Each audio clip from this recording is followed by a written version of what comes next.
आज एनिमेशन का फर्स्ट हमारा लेक्चर है और एनिमेशन से मुराद ये है कि हम अपने ऑब्जेक्ट्स को मूव कर सकें। इन नीचे वाली साइड पे ड्रैग करके इस एरिया को थोड़ा सा बाहर निकाल लें। ये जो हमारे की फ्रेम्स का एरिया है एनिमेशन के लिए। अपने ऑब्जेक्ट को किसी भी लोकेशन पे ले जाएं। फॉर एग्जांपल मैं जी प्रेस करके और वाई प्रेस करके इसको एक साइड पर लेकर जा रहा हूँ। इस लोकेशन पे आके आप कीबोर्ड से आई प्रेस करेंगे। जैसे ही आई प्रेस करेंगे तो ये मेन्यू आपके सामने आ जाएगी। इसमें अभी चूँकि हम स्टार्ट कर रहे हैं, जस्ट ये लोकेशन वाली ऑप्शन पे क्लिक करते हैं। आप देख सकते हैं कि पहले फ्रेम पे जहाँ 1 लिखा हुआ है यहाँ पर एक येलो निशान आ गया है। ये इसका पहला की फ्रेम जनरेट हो गया है एनिमेशन का। अपने इस फ्रेम में इस निशान को फॉर एग्ज़ाम्पल 100 पे ले आएं और अपना जो ऑब्जेक्ट है उसको ग्रैब करें और वाई प्रेस करके एक साइड पे ले जाएं।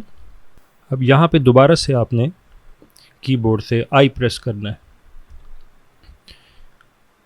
अब यहाँ से भी लोकेशन वाली ऑप्शन को सिलेक्ट कर लें। अब आप देख सकते हैं एक की फ्रेम यहाँ पे भी लोकेशन नंबर 100 पे जनरेट हो चुका है। अब अगर आप इसको यहाँ से प्ले करें, प्ले एनिमेशन, तो आप देख सकते हैं कि इसमें एनिमेशन आ चुकी है और हमारा ऑब्जेक्ट मूव कर रहा है 0 से 100 तक। अगर आप इस सेकंड वाले निशान को, जो एनिमेशन का की फ्रेम का निशान है, यहाँ से सिलेक्ट करें और इसको जी प्रेस करके यानी ग्रैब करके आप आगे ले जाएं। फॉर एग्जांपल आप इसको 200 पे ले जाएं और क्लिक कर दें। अब अगर हम अपनी एनिमेशन को प्ले करते हैं तो आप देख सकते हैं कि हमारा जो ऑब्जेक्ट है उसकी मूवमेंट स्लो हो गई है। पहले फास्ट थी, अब स्लो है, क्योंकि हमने उसके फ्रेम्स को बढ़ा दिया है। आप अगर दोबारा से अपने इस की फ्रेम को सिलेक्ट करके ग्रैब करके 70 पे ले आएं, आप अपनी एनिमेशन को प्ले करें तो आप देख सकते हैं कि इसकी स्पीड पहले से बढ़ गई है, क्योंकि फ्रेम्स हमने कम कर दिए हैं। अब अगर आप यहाँ देख सकते हैं, यहाँ आपके 250 तक टोटल फ्रेम्स हैं। अभी हम इस्तेमाल करें 70 तक। तो अगर आप चाहें तो यहाँ से क्लिक करके टोटल फ्रेम्स की तादाद को कम कर सकते हैं। फॉर एग्ज़ाम्पल मैं इसको 70 ही कर देता हूँ और एंटर करता हूँ। अब देखें ये 70 तक हमारे फ्रेम यहाँ पे नज़र आ रहे हैं, बाकी डार्क हो गए हैं। अब अगर मैं इसको प्ले करता हूँ तो ये 70 से आगे नहीं जाएगा ये, क्योंकि हमने इसकी लिमिट 70 की रख दी है। अब ये यहीं पे चलता रहेगा 0 से 70 तक।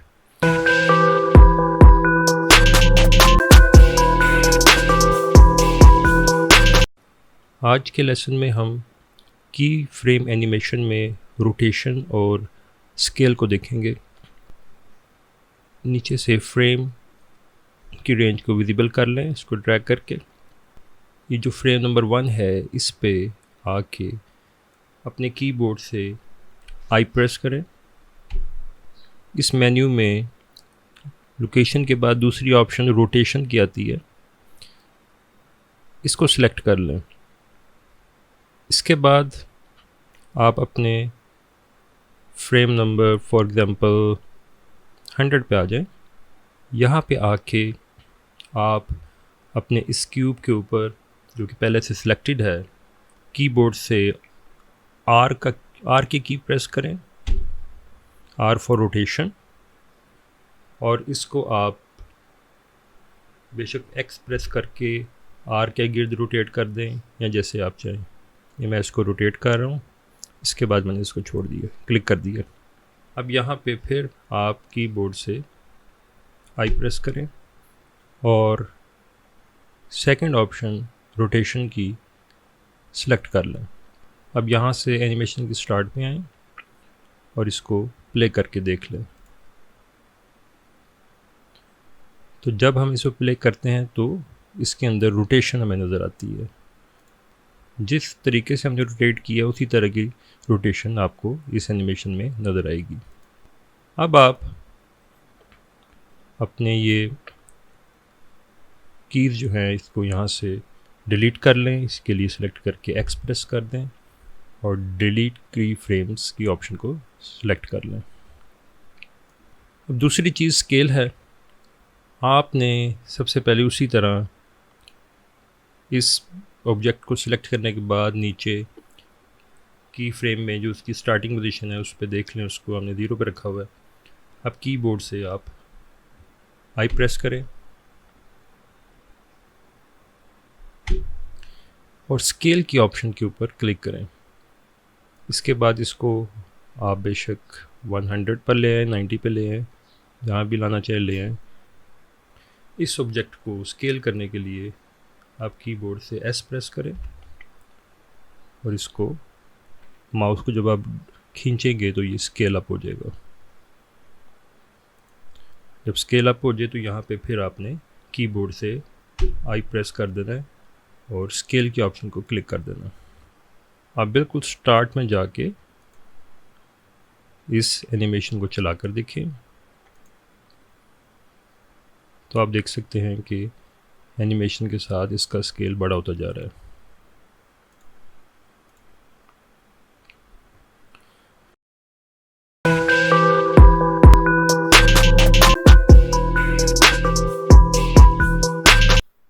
आज के लेसन में हम की फ्रेम एनिमेशन के अंदर लोकेशन, स्केल, रोटेशन तीनों को इकट्ठा करके देखेंगे। इसके अलावा हम की फ्रेम में लूप बनाना भी देखेंगे। सबसे पहले आप नीचे से फ्रेम को थोड़ा सा ऊपर कर लें। अपने ऑब्जेक्ट को जो कि सिलेक्टेड है जी प्रेस करके इसको ड्रैग कर लें और साथ अगर वाई प्रेस कर लेंगे तो ये सिर्फ वाई एक्सिस पे मूव करेगा। इसको एक साइड पे ले आएं। अब कीबोर्ड से आई का बटन प्रेस करें और इस मेन्यू में लोकेशन, रोटेशन एंड स्केल इस ऑप्शन को सिलेक्ट कर लें। यहाँ पर आप देख सकते हैं कि एक की फ्रेम पे एक एंट्री की लग चुकी है। आप अपने फ्रेम की पोजीशन फॉर एग्ज़ाम्पल आप 100 पे लें। अपने ऑब्जेक्ट को उसी तरह जी प्रेस करके ग्रैब करके और वाई प्रेस करके एक पॉइंट पे ले आएं और क्लिक कर दें। इसको रोटेट करने के लिए आर प्रेस कर लें और किसी भी साइड पे इसको रोटेट कर लें। इसके बाद स्केल करने के लिए कीबोर्ड से एस प्रेस करें और इसको स्केल अप कर लें और क्लिक कर दें। अब लोकेशन भी चेंज हो चुकी, रोटेशन भी हम डाल चुके और इसको स्केल भी कर चुके। अब दोबारा कीबोर्ड से आई प्रेस करें और लोकेशन, रोटेशन, स्केल वाली ऑप्शन को क्लिक कर दें। अब एनिमेशन के स्टार्ट में जाएं, इसको प्ले करके देखें तो तीनों इफेक्ट्स आपको नज़र आएंगे। इसकी लोकेशन भी चेंज हो रही है, रोटेशन भी हो रही है और साथ स्केल भी यानी साइज़ भी बड़ा हो रहा है। इसके बाद इसको लूप करने का तरीका ये है कि आप ये जो दूसरे वाला हमारा की फ्रेम है इसको सिलेक्ट करें, जी प्रेस करके इसको ग्रैब कर लें और इसको फॉर एग्जांपल हम 50 फ्रेम पे ले जाते हैं। यहाँ पे इसको प्लेस कर दें। इसके बाद आपने पहले फ्रेम को कॉपी करना है और फ्रेम नंबर 100 पे आके इसको पेस्ट कर देना है। अब इसका इफ़ेक्ट देखते हैं। इसके लिए स्टार्ट में आएँ और इसको प्ले कर दें। आप देखें ये एक लूप बन गया है। दोबारा से देखें, पहले बड़ा होता है फिर वापसी की तरफ जाता है।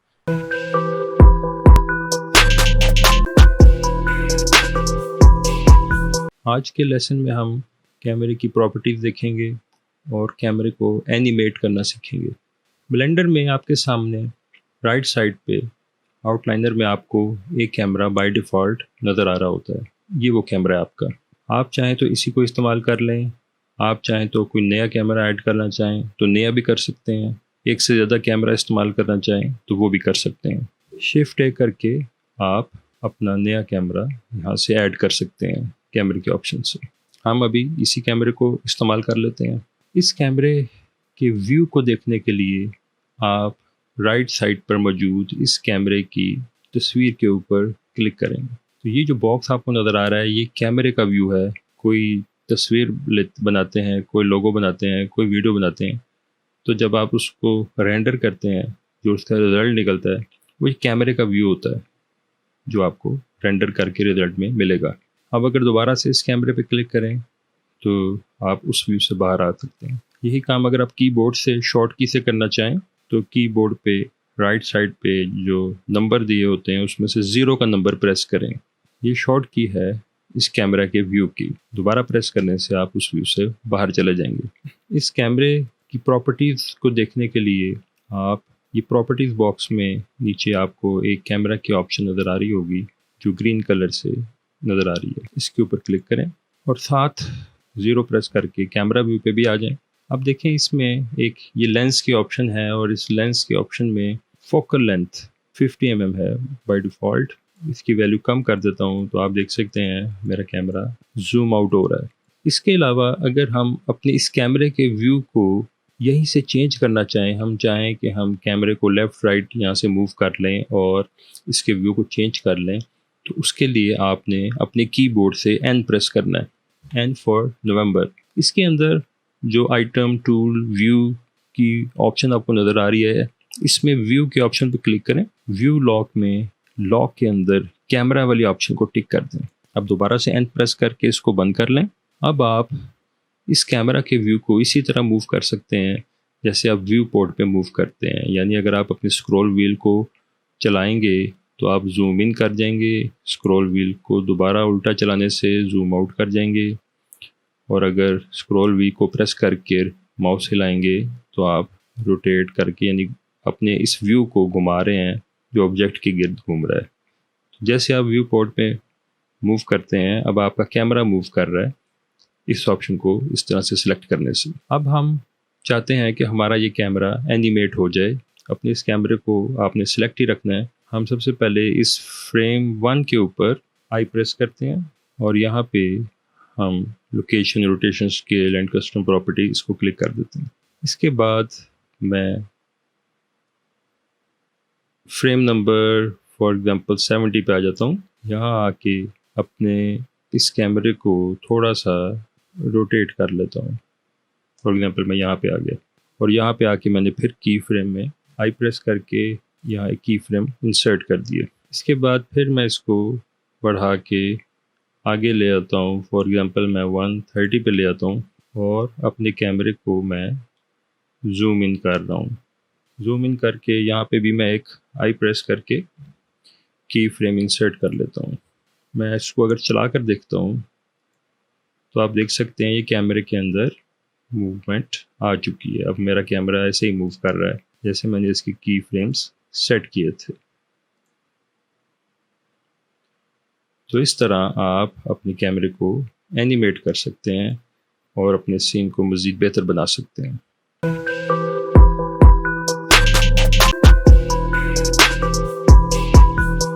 इस लेसन में हम क्लॉथ यानी कपड़ा बनाना सीखेंगे और उसका रिएक्शन देखेंगे किसी ऑब्जेक्ट के साथ। अपने कीबोर्ड से शिफ्ट ए प्रेस करें और मैश के ऑप्शन में प्लेन को सिलेक्ट करें। कीबोर्ड से एस प्रेस करके इसको स्केल अप कर लें और जी यानी ग्रैब प्रेस करके इसको जेड प्रेस करके ऊपर की तरफ ले जाएं। अब इस प्लेन के ऊपर राइट क्लिक करके शेड स्मूथ कर लें। कीबोर्ड से आप टैब की की प्रेस करें और इसके ऊपर राइट क्लिक करें तो सब डिवाइड की ऑप्शन आएगी, इसके ऊपर क्लिक कर दें। सब डिवाइड में आप यहाँ नंबर ऑफ़ कट्स में 75 कर दें और अब दोबारा आप टैब प्रेस करके ऑब्जेक्ट मोड में आ जाएं। राइट साइड पे प्रॉपर्टीज़ में फ़िज़िक्स की प्रॉपर्टीज़ में जाएं, क्लॉथ की ऑप्शन है, इसको क्लिक कर दें। इसको क्लिक करने से ये जो हमारा प्लेन है ये क्लॉथ बन गया है, कपड़ा बन गया है। अब ये नीचे ऑब्जेक्ट पड़ा हुआ है, इसको आप यहाँ से कोलिजन की प्रॉपर्टी को क्लिक कर दें ताकि जब क्लॉथ नीचे जाए तो वो इसके साथ कोलाइड करे और उसका रिएक्शन हो। अब दोबारा से अपने इस प्लेन पे आके इसको हम मटेरियल में कोई कलर दे देते हैं, जैसे हम यहाँ से इसको ग्रीन कलर दे देते हैं और यहाँ से मटेरियल में इसको देख भी लेते हैं। अब जब हम इस एनिमेशन को चलाते हैं तो आप देख सकते हैं कि ये ग्रीन क्लॉथ, ग्रीन कपड़ा बिल्कुल कपड़े के शेड दे रहा है, वैसे ही बिहेव कर रहा है जैसे एक कपड़ा है।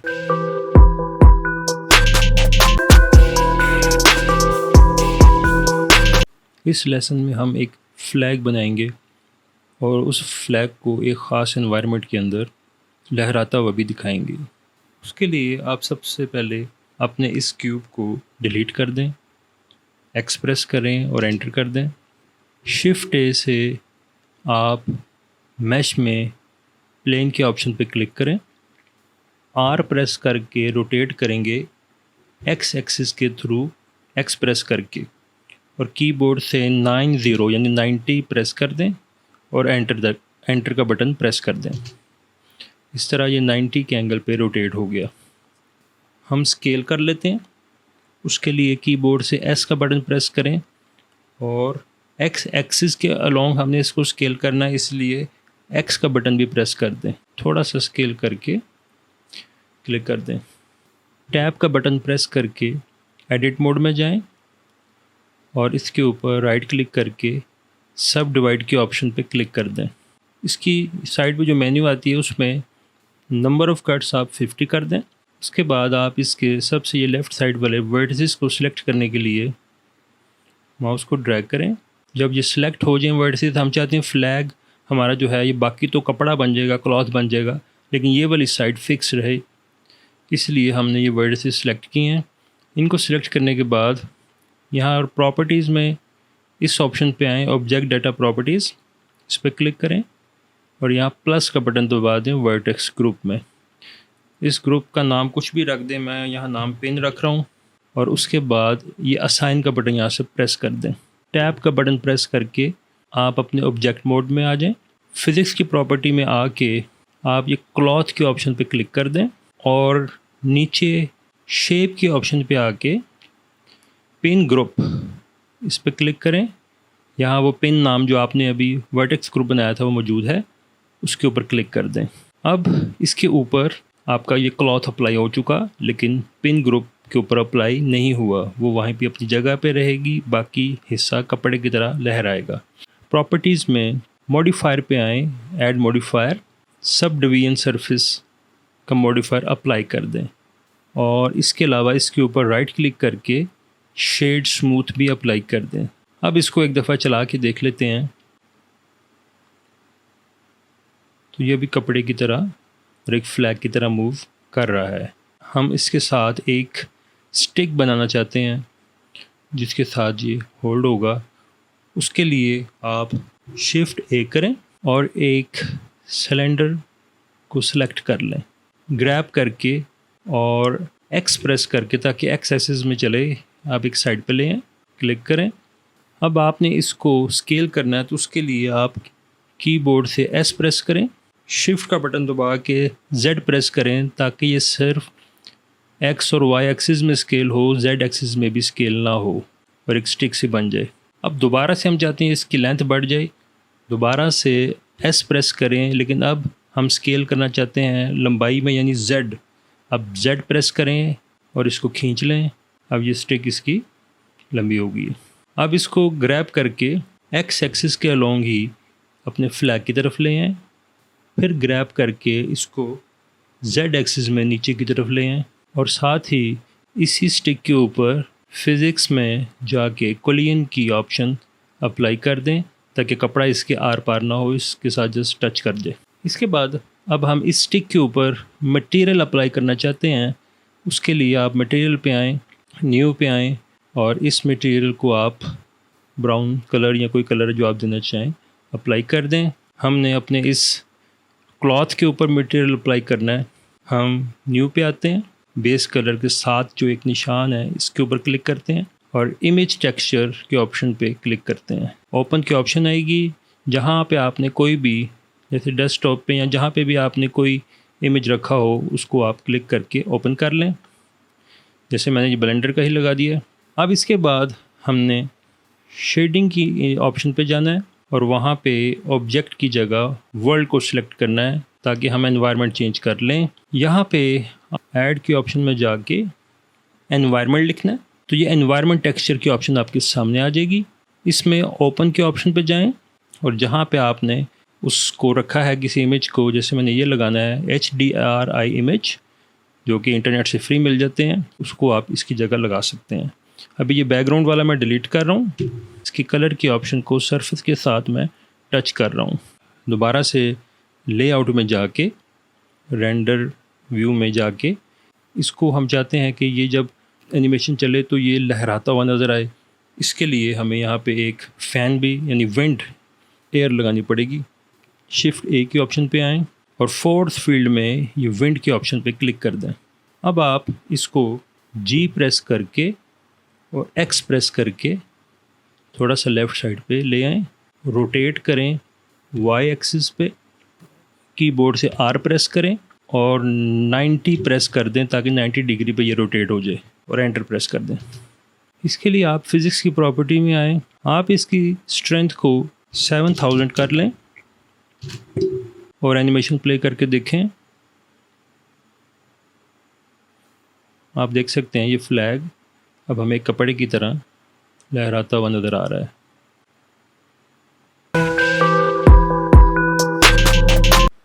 इस लेसन में हम किसी भी ख़ास एनवायरनमेंट के अंदर रेनफॉल यानी बारिश का बरसाना सीखेंगे, और इसके लिए हम सबसे पहले अपने इस ऑब्जेक्ट को डिलीट कर लेते हैं। इसके लिए X प्रेस करें और डिलीट पे क्लिक कर दें। शिफ्ट A से प्लेन को सिलेक्ट करें, S प्रेस करके इसको स्केल कर दें। इसको ग्रैब करके यानी G प्रेस करके Z एक्सिस में Z प्रेस करके ऊपर की तरफ ले आएं। अब इस प्लेन के नीचे से मुझे बारिश के कतरे बरसाने हैं, तो इसके लिए सबसे पहले मैं शिफ्ट A करके एक सिलेंडर ले लेता हूँ। इस सिलेंडर को मैं स्केल करना चाहता हूँ। इसके लिए S प्रेस करें और उसके बाद शिफ्ट और Z प्रेस करें ताकि सिर्फ X और Y एक्सिस की तरफ ये स्केल हो। इसके बाद दोबारा से इसको स्केल करें, S प्रेस करके अब Z एक्सिस पे थोड़ा सा कर लें, Z प्रेस करके ये Z एक्सिस में थोड़ा सा स्केल होके कम हो जाएगा। इसके बाद इसको राइट क्लिक करके शेड स्मूथ करें। ये बेसिकली हम एक ड्रॉपलेट यानी एक कतरे की शेप बना रहे हैं। राइट साइड पे इस पर मटेरियल अप्लाई करना है और यानी कलर देना है इसको थोड़ा। उसके लिए आप न्यू पे आएँ, बहुत ही लाइट ब्लू।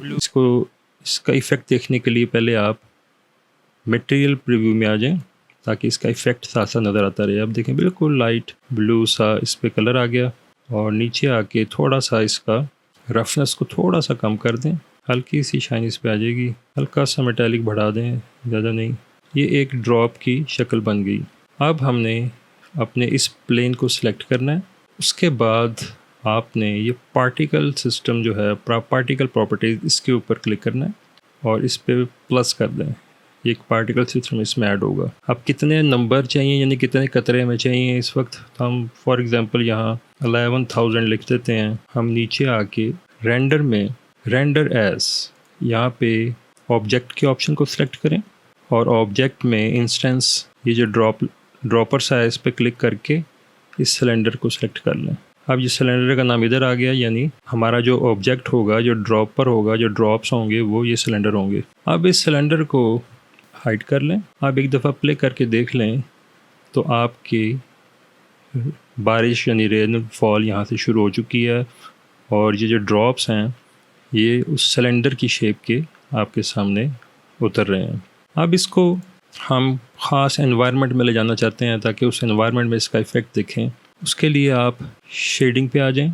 शेडिंग पे आके लेफ़्ट साइड पे ऑब्जेक्ट की जगह यहाँ वर्ल्ड सेलेक्ट करें। यहाँ बैकग्राउंड की एक विंडो होगी, इसके ऊपर क्लिक करके एक्स प्रेस करके इसको डिलीट कर दें। इसके बाद ऐड के ऑप्शन पे जाके सर्च करें एनवायरनमेंट टेक्सचर और उसके ऊपर क्लिक कर दें। उसके अंदर एक ऑप्शन होगी ओपन की, उसको ओपन करें।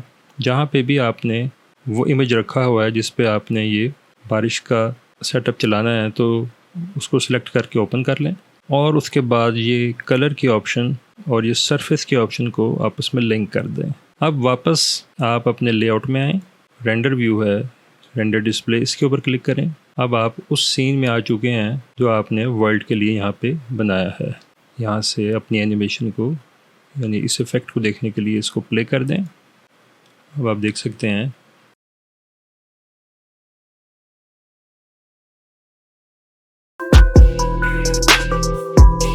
इस ट्यूटोरियल में हम एक अर्थ ग्लोब बनाएंगे, उसको एनवायरनमेंट भी देंगे और उसको एनिमेट भी करेंगे।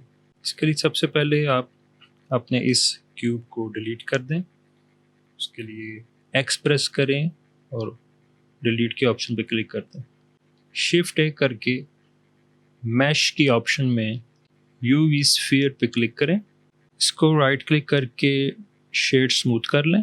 प्रॉपर्टीज़ में मटेरियल्स के ऑप्शन पे आके न्यू पे क्लिक करें और बेस कलर की साइड के निशान पे क्लिक करके इमेज टेक्सचर पे जाएं और उसे ओपन करें। ओपन करने से पहले आप इंटरनेट से सोलर सिस्टम स्कोप या किसी और वेबसाइट से ये अर्थ का टेक्सचर डाउनलोड करके रख लें और एनवायरनमेंट के लिए स्टार का टेक्सचर भी यहाँ पे अवेलेबल है, इसको भी डाउनलोड करके रख लें। ओपन के ऑप्शन पे क्लिक करें और जिस जगह आपने वो टेक्सचर रखा है उसे आप सिलेक्ट कर लें और मटेरियल व्यू में आके उसको देख लें। प्रॉपर्टीज़ में इसी टेक्सचर की आप इसकी रफनेस को बढ़ा के मैक्सिमम कर दें और इसकी ट्रांसमिशन को भी थोड़ा सा बढ़ा लें। अब यहाँ से एक्स पे क्लिक करके एक्स एक्सिस में आ जाएं और इस लाइट को आप एडजस्ट कर लें। जैसे मैं इसको जी प्रेस करके ग्रैब करता हूँ और जेड प्रेस करके इसको नीचे ले आता हूँ। फिर मैं दोबारा जी प्रेस करता हूँ और वाई प्रेस करके इसको वाई एक्सिस पे यहाँ दूर ले जाता हूँ। इसी लाइट की प्रॉपर्टीज़ में इसकी पावर आप 3000 कर दें। आप अपने रेंडर व्यू में जाएं। इसके बाद आप शेडिंग के ऑप्शन पे जाएं, वहाँ से ऑब्जेक्ट की जगह वर्ल्ड को सिलेक्ट करें और वहाँ पे ऐड की ऑप्शन में सर्च करें एनवायरनमेंट एनवायरनमेंट टेक्सचर पे क्लिक करें। इसको ओपन करें और जिस जगह आपने वो स्टार वाला टेक्सचर रखा हुआ हो उसको सिलेक्ट कर लें और इसके कलर के ऑप्शन को बैकग्राउंड के कलर के ऑप्शन के साथ लिंक कर लें और रेंडर व्यू में आप उसको देख लें। स्टार्स का एनवायरनमेंट आपको यहाँ से नज़र आना शुरू हो गया है। अब लेआउट में आके आप देख सकते हैं कि यहाँ पे आपको आपकी आधी अर्थ जो है वो ब्राइट नज़र आ रही है, आधी डार्क नज़र आ रही है। अब इस अर्थ को एनिमेट करने के लिए आप नीचे से टाइमलाइन को ऊपर कर लें। ये फर्स्ट की फ्रेम के ऊपर इस अर्थ को सिलेक्ट रखते हुए कीबोर्ड से आई प्रेस करें और रोटेशन के ऑप्शन पे क्लिक कर दें। अपने एंड वाले फ्रेम को आप 365 तक ले जाते हैं और आखिरी फ्रेम के ऊपर जाके आप अपनी इस अर्थ को आर प्रेस करके रोटेट करें और रोटेट हमने करना है चूँकि जेड एक्सिस के अलोंग Z प्रेस करें और 360 का एंगल इसको दे दें, यानी 360 एंटर कर दें और फिर एंटर का बटन दबा दें। और यहाँ पे आई एक की फ्रेम रोटेशन की क्लिक कर दें आई दबाने के बाद। अब यहाँ पे भी एक की फ्रेम लग गया है। और अगर आप यहाँ से इन चीज़ों को ख़त्म कर दें और दोबारा से इसको प्ले करें तो ये रियलिस्टिक अर्थ की तरह आपको रोटेट करती हुई नज़र आई।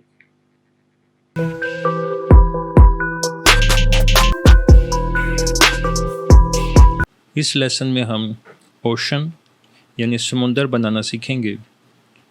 इसके लिए आप सबसे पहले प्रॉपर्टीज़ में मॉडिफायर्स में आएँ। ऐड मॉडिफायर के ऑप्शन में ओशन के ऑप्शन के ऊपर क्लिक कर दें। मटेरियल प्रीव्यू में आएँ और इसके ऊपर मटेरियल अप्लाई कर दें।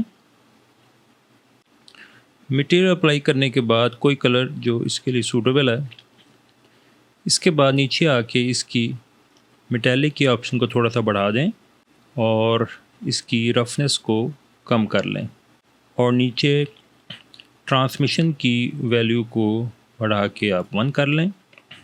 आप प्रॉपर्टीज़ में वर्ल्ड प्रॉपर्टीज़ पे आएँ और बैकग्राउंड कलर को आप ब्लू शेड दे दें और उसकी ब्राइटनेस को थोड़ा सा बढ़ा दें। अब रेंडर व्यू में इसको एक दफ़ा देख लें। आप दोबारा से इसी मॉडिफायर की ऑप्शन की तरफ आएँ। यहाँ पे आपने इसकी वेव्स की ऑप्शंस में स्केल को 2 कर लेना है ताकि लहरों का साइज़ ज़रा बढ़ जाए। रेजोल्यूशन को भी आप 20 कर दें। रेंडर की वैल्यू को भी आप 20 कर दें। आप प्रॉपर्टीज़ में रेंडर के ऑप्शन पे आके स्क्रीन स्पेस रिफ्लेक्शन पे टिक कर दें और इसके नीचे रिफ्रैक्शन को भी टिक कर लें। मटेरियल की प्रॉपर्टी में ट्रांसमिशन फुल करने के बाद यहाँ पे नीचे स्क्रीन स्पेस रिफ्रैक्शन इसको आप चेक कर लें और नीचे सब सरफेस ट्रांसलेशन इसको भी टिक कर लें। इसके बाद आप दोबारा से इसी मॉडिफायर वाली ऑप्शन पे आएँ और जहाँ पे ये टाइम लिखा हुआ है 1, यहाँ पे आप हैश लगाएं, FRAME फ्रेम लिखें, डिवाइड और इसके बाद आप अभी 9 लिख दें, एंटर करें। अब इसको एनिमेशन को प्ले करके देख लें और अगर इसका मैं ग्रिड ख़त्म करूं यहाँ से, अब एनिमेशन को प्ले करके देख लें।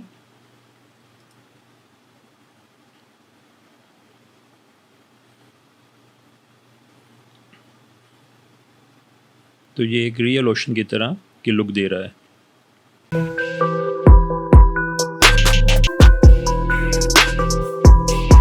इस लेसन में हम स्नोफॉल बनाना सीखेंगे कि ब्लेंडर के अंदर हम स्नोफॉल कैसे करवा सकते हैं, वो भी किसी ख़ास एनवायरनमेंट के अंदर। इसके लिए सबसे पहले आप अपने इस क्यूब को डिलीट कर दें, एक्सप्रेस करें, एंटर कर दें। शिफ्ट ए से आप एक प्लेन बना लें, उसको आप स्केल करें और स्केल अप कर लें। ग्रैब करके यानी जी प्रेस करके और उसके बाद जेड प्रेस करके उसको ऊपर की तरफ ले जाएं। इस प्लेन के अंदर से हम स्नोफॉल क्रिएट करेंगे।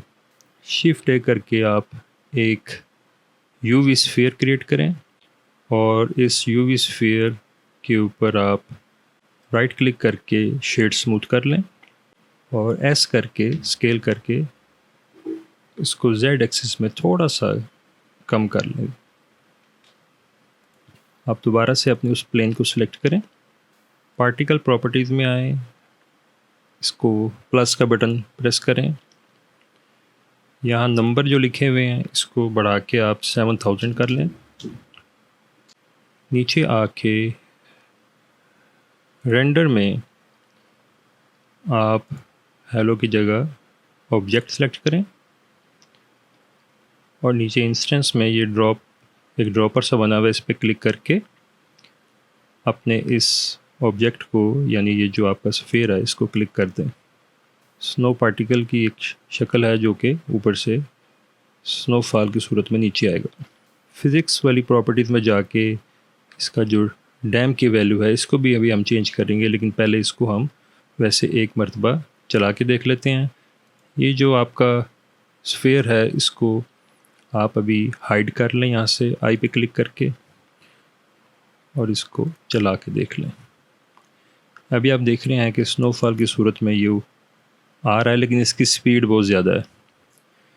इसकी स्पीड को कम करने के लिए पहले तो आप अपने इस प्लेन को सिलेक्ट करें, और इस पार्टिकल सिस्टम में आपके पास जो फ़िज़िक्स की प्रॉपर्टी है इसमें डैम्प की जो वैल्यू है इसको थोड़ा बढ़ा दें। अब दोबारा चला के देखें। अब ये स्लोली नीचे मूव कर रहे हैं, आस्ते आस्ते नीचे आ रहे हैं जैसे वो एक्चुअल स्नोफॉलिंग होती है। लेकिन आप देख रहे हैं कि ये जैसे नीचे आते हैं तो नीचे पहुंचने से पहले ही ख़त्म हो रहे हैं। इसके लिए हमें इसका लाइफ टाइम बढ़ाना पड़ेगा। उसके लिए आप ये जो लाइफ टाइम लिखा हुआ 50, इसको बढ़ा के 150 कर दें, और इसको आप दोबारा से चला के देखें। अब इसकी लाइफ आप देख रहे हैं नीचे तक रह रही है, पर अब ये ख़त्म नहीं हो रही। अब इसको हमने चूँकि ख़ास इन्वायरमेंट में चलाना है, इसके लिए शेडिंग में जाएं। शेडिंग में यहाँ साइड पे ऑब्जेक्ट की जगह वर्ल्ड सेलेक्ट करें। यहाँ पे बैकग्राउंड है, इसके ऊपर क्लिक करके एक्स प्रेस करके इसको ख़त्म कर दें। ऐड की ऑप्शन पे जाके सर्च करें एनवायरनमेंट, एनवायरनमेंट टेक्सचर, इसको क्लिक कर लें।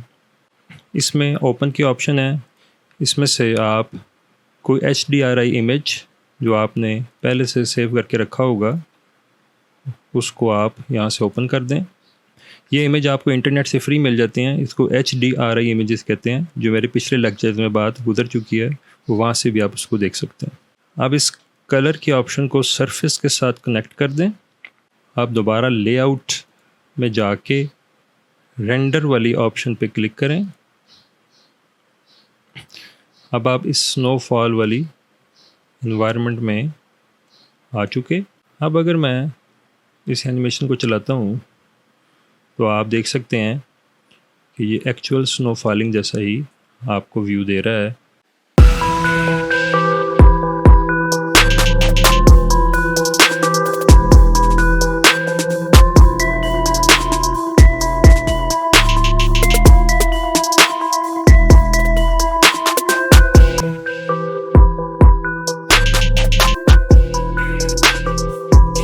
इस ट्यूटोरियल में हम टेक्स्ट एनिमेशन सीखेंगे। टेक्स्ट के ऊपर मुख्तलिफ कलर्स अप्लाई करके उसे एनिमेट करेंगे और फिर मुख्तलिफ इफ़ेक्ट्स भी अप्लाई करेंगे। इसके लिए सबसे पहले हम अपने इस क्यूब को डिलीट कर देते हैं। कीबोर्ड से डिलीट का बटन प्रेस कर दें, शिफ्ट A प्रेस करें और इसमें ये टेक्स्ट के ऑप्शन के ऊपर आप क्लिक कर दें। कीबोर्ड से 7 प्रेस करें और ये Z एक्सिस के व्यू पे आ जाए। अब यहाँ पे आप कीबोर्ड से टैब प्रेस करें ताकि एडिट मोड में आए और इसको हम अपना टेक्स्ट टाइप कर लें। फॉर एग्जांपल मैं ब्लेंडर लिखता हूँ। अब टैब प्रेस करके दोबारा ऑब्जेक्ट मोड में आए, नीचे से अपने की फ्रेम्स को विजिबल कर लें। इस टेक्स्ट के ऊपर सबसे पहले मैं कुछ कलर्स अप्लाई करके एनिमेट करता हूँ।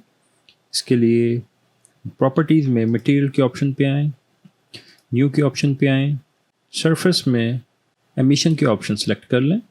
उसकी स्ट्रेंथ आप 2 एंटर करके अब कलर के ऑप्शन पे आ जाएं।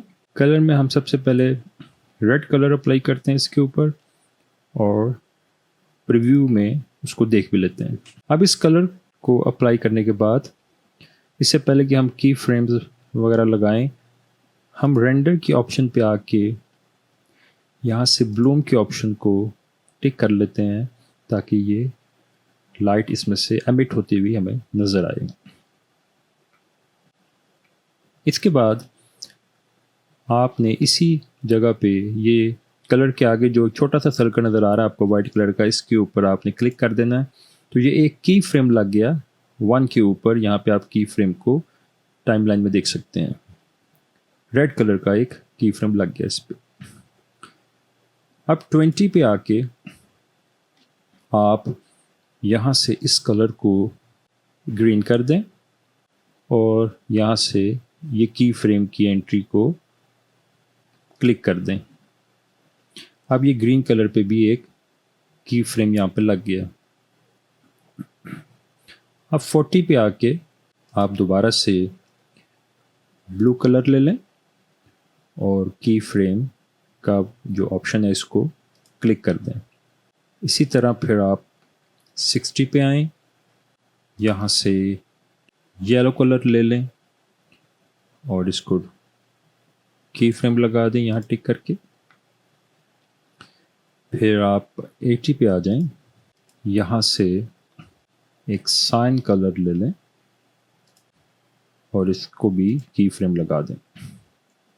अब इसको हम एक मरतबा अगर चला कर देखें तो ये कलर चेंज होते आपको नज़र आ रहे हैं। इसको हम ये चाहते हैं ये कलर्स हमारी पूरी एनिमेशन में अपने आप को रिपीट करते रहें। तो इसके लिए आप यहाँ साइड पे आएँ, यहाँ से ग्राफ एडिटर पे आ जाएं। ग्राफ एडिटर में आने के बाद आप कीबोर्ड से ए प्रेस कर दें ताकि वो सारे सिलेक्ट हो जाएं। उसके बाद चैनल के ऑप्शन में आके एक्सट्रापोलेशन मोड में आके मेक साइक्लिक इस ऑप्शन पे क्लिक कर दें। तो अब ये मुसलसल ये कलर्स इसी तरह रिपीट होते रहेंगे। दोबारा से आप अपने टाइमलाइन पे आ जाएं। इसको आप अगर अपने रेंडर व्यू में देखना चाहें तो उसके लिए अपनी वर्ल्ड प्रॉपर्टीज़ को आप उसकी स्ट्रेंथ को यहाँ से 0 कर दें और ये मैं ग्रिड भी हटा रहा हूँ। अब इसको चला के देख लेते हैं।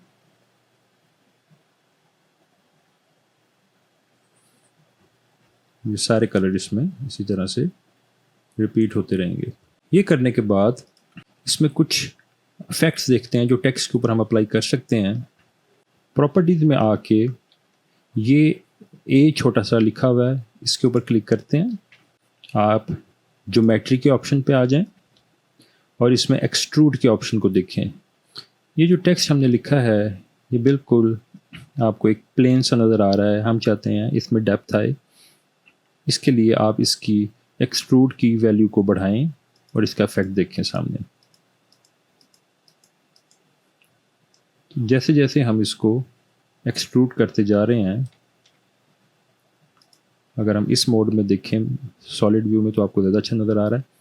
तो जैसे जैसे हम इसको एक्सट्रूड करते जा रहे हैं इसकी मोटाई में इजाफा होता जा रहा है। इसके नीचे ऑप्शन है बेवल की। बेवल में इसकी जो डेप्थ है इसको भी आप थोड़ा सा बढ़ा दें। इससे आप देख सकते हैं कि इसकी लुक ज़रा कर्वी सी हो गई है और देखने में ज़्यादा अच्छा लग रहा है। इसके बाद नीचे इसकी ऑप्शन आती है फ़ॉन्ट की। फ़ॉन्ट में हमारे पास यहाँ मुख्तलिफ़ ऑप्शंस हैं। आप जैसे रेगुलर पे यहाँ पे मैं क्लिक करता हूँ, ओपन फ़ॉन्ट करता हूँ, दोबारा क्लिक करता हूँ तो ये मुख्तलिफ़ फ़ॉन्ट्स मेरे पास लिखे हुए आ गए हैं। जो सा फ़ॉन्ट आपको अच्छा लगे, जो आप अप्लाई करना चाहे, वो यहाँ से आप सिलेक्ट कर सकते हैं। तो जो सा भी आप सिलेक्ट करें उसको क्लिक कर दें, वो अप्लाई हो जाएगा। इसके बाद नीचे हमारे पास साइज़ है। ये फ़ॉन्ट साइज़ है कि इस टेक्स्ट को अगर हमें इसका साइज़ बड़ा करना है तो वो भी हम कर सकते हैं, छोटा करना है तो वो भी हम कर सकते हैं। फॉर एग्ज़ाम्पल मैं यहाँ पे इसके साइज़ को 1 है और ये की फ्रेम 10 है।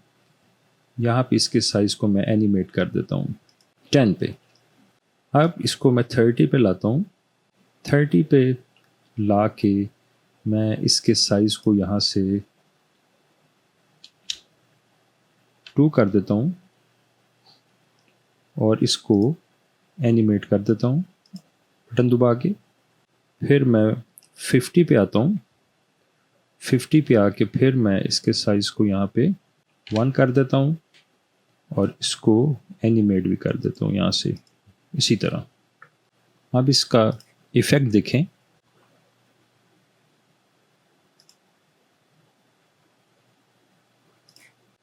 ये 10 पे हमने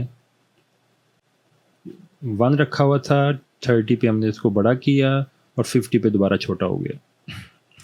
हम अगर और नीचे आए, स्पेसिंग के अंदर आप करैक्टर स्पेसिंग को देख सकते हैं। इसको भी अगर हम अप्लाई करना चाहें तो हम यहाँ 90 पे आके इसको चेक कर लेते हैं।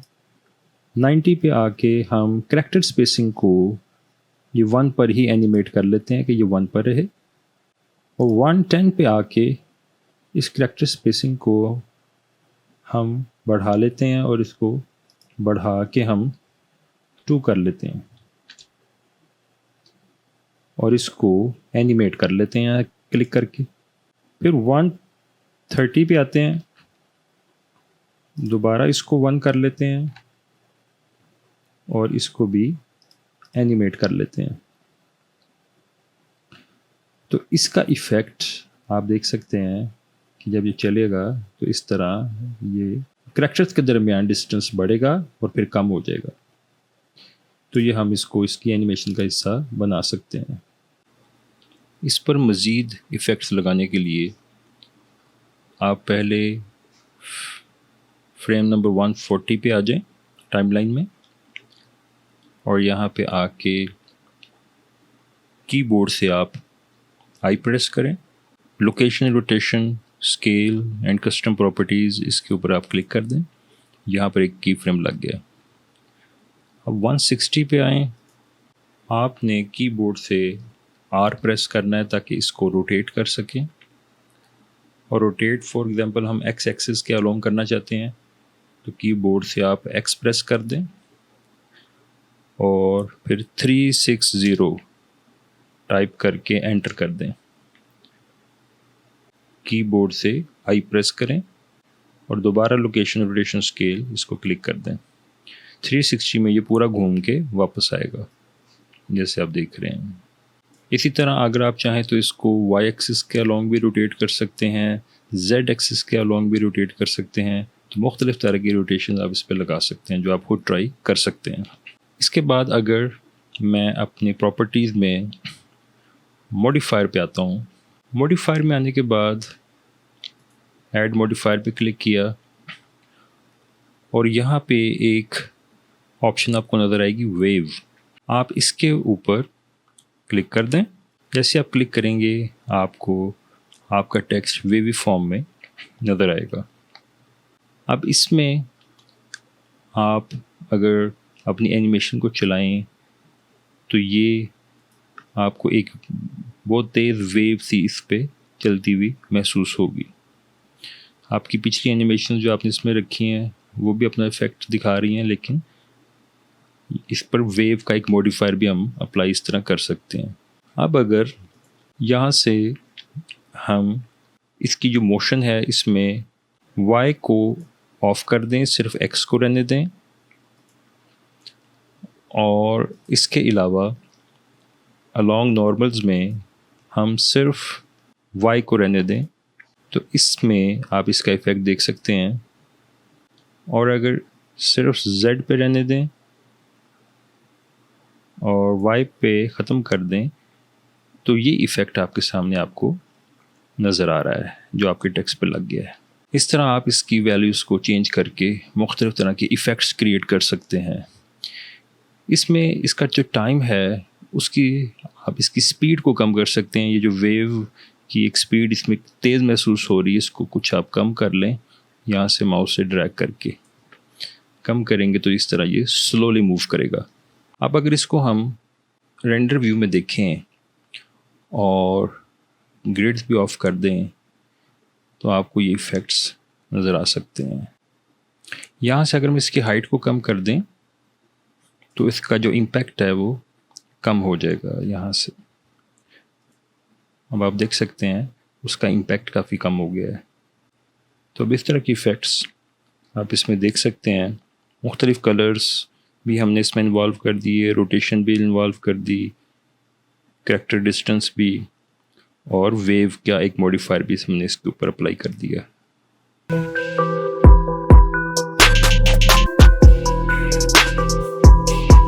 इस लेसन में हम रेन ऑफ फायर यानी आग की बारिश बनाना सीखेंगे। हम अपने इस क्यूब को डिलीट करते हैं एक्सप्रेस करके, शिफ्ट ए करके सरफेसेस में जाके नर्व स्फीयर को क्लिक कर दें। एडिट मोड में जाने के लिए टैब प्रेस करें, इसका ऊपर से एक सेंटर वाला वर्टेक्स सेलेक्ट करें, जी प्रेस करके ग्रैब अप कर लें। दोबारा से आप टैब प्रेस करके ऑब्जेक्ट मोड में आ जाएं, इसको राइट क्लिक करके कन्वर्ट टू मैश, यहाँ से इसको मैश बना लें। इसके बाद प्रॉपर्टीज़ में मटेरियल्स में आए, न्यू पे क्लिक किया हमने और सरफेस को हमने एमिशन सेलेक्ट कर लिया। इसका कलर कुछ ऑरेंज और रेड मिक्स इस तरह का ले लेते हैं और इसकी जो स्ट्रेंथ है वो 17 कर देते हैं। देख लेते हैं कि इसका इफ़ेक्ट कैसा नज़र आ रहा है। इसके कलर में अभी मज़ीद कुछ हम इसको डार्क कर लेते हैं। इसके बाद आप रेंडर प्रॉपर्टीज़ पे जाएं, वहाँ जाके ये ब्लूम के ऑप्शन है, इसको टिक कर दें। अब ये आपके सामने काफ़ी ब्राइट नज़र आएगा। जी प्रेस करके ग्रैब करके साइड पे कर लें। अब शिफ्ट ए से आप एक प्लेन क्रिएट करें, एस प्रेस करके इसको स्केल अप कर लें, जी प्रेस करें, फिर जेड प्रेस करके इसको ऊपर की तरफ ले जाएं। अब इस प्लेन से हमने चूँकि अपने पार्टिकल्स को गिराना है, इसके लिए अब राइट साइड पे प्रॉपर्टीज़ में आके पार्टिकल प्रॉपर्टीज़ में आएँ, प्लस का बटन प्रेस करें, पार्टिकल सिस्टम लगाएं इस पर, यहाँ से रेंडर को मुंतखब करें, रेंडर एज में आप ऑब्जेक्ट पे आ जाएं, यहाँ से ये ड्रॉपर सा लेके अपने इस ऑब्जेक्ट को सिलेक्ट कर लें, अपने इस ऑब्जेक्ट को यहाँ से हाइड कर लें। अब इसको चला के देखते हैं तो ये पार्टिकल्स आपको नीचे आते नज़र आ रहे हैं। एक स्काई ब्लैक क्रिएट करने के लिए शेडिंग पे जाएं, ऑब्जेक्ट की जगह वर्ल्ड सेलेक्ट करना है, वर्ल्ड पे इसका जो बैकग्राउंड है इसको आप एक्सप्रेस करके डिलीट कर दें और ऐड के ऑप्शन में आप एनवायरनमेंट लिखें। एनवायरनमेंट टेक्सचर का नाम आपके सामने आएगा, इसको क्लिक करें, इसमें ओपन के ऑप्शन पर जाएं और जहाँ पे भी आपने कोई तस्वीर रखी हो स्काई की, ब्लैक स्काई, उसको क्लिक कर दें। यहाँ से कलर के ऑप्शन को सरफेस के साथ मिला दें। अपने रेंडर व्यू से देखेंगे तो आपको ब्लैक स्काई नज़र आएगा। अब हम यहाँ पे आके ये ग्रिड को भी ख़त्म करके देखते हैं। अब अगर हम इसको प्ले करते हैं तो आप देख सकते हैं कि ब्लैक स्काई आसमान से ये रेड कलर के पार्टिकल्स गिरते हुए महसूस हो रहे हैं। इसके कलर को हम मज़ीद बेहतर कर सकते हैं। उसके लिए स्फीयर को सिलेक्ट करें, इसकी प्रॉपर्टीज़ में जाएं और इसका कलर लाइट कर लें, ऑरेंज कर लें। अब इसको दोबारा से हाइड कर लें। अब चला के देखें, अब ये पहले की निस्बत बेहतर लग रही है, रियल फायर का मंजर पेश कर रहा है।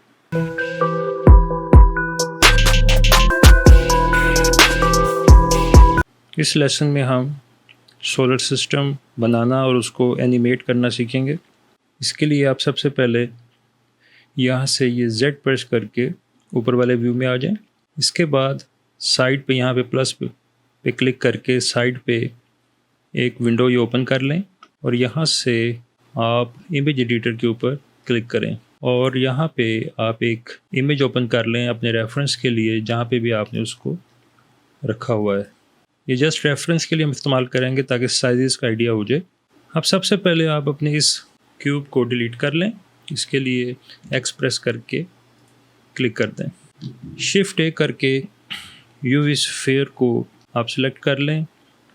इसके ऊपर आप राइट क्लिक करके शेड स्मूथ कर लें। हमें चूँकि सन के अलावा 8 और प्लैनेट्स बनाने हैं प्लूटो के अलावा, प्लूटो को इसमें हम इंक्लूड नहीं कर रहे, तो इसके लिए हम पहले शिफ्ट डी करके एक्स प्रेस करते हुए इसको इधर ले आते हैं, फिर शिफ्ट डी करके एक्स प्रेस करके और इसी तरह करते जाएंगे।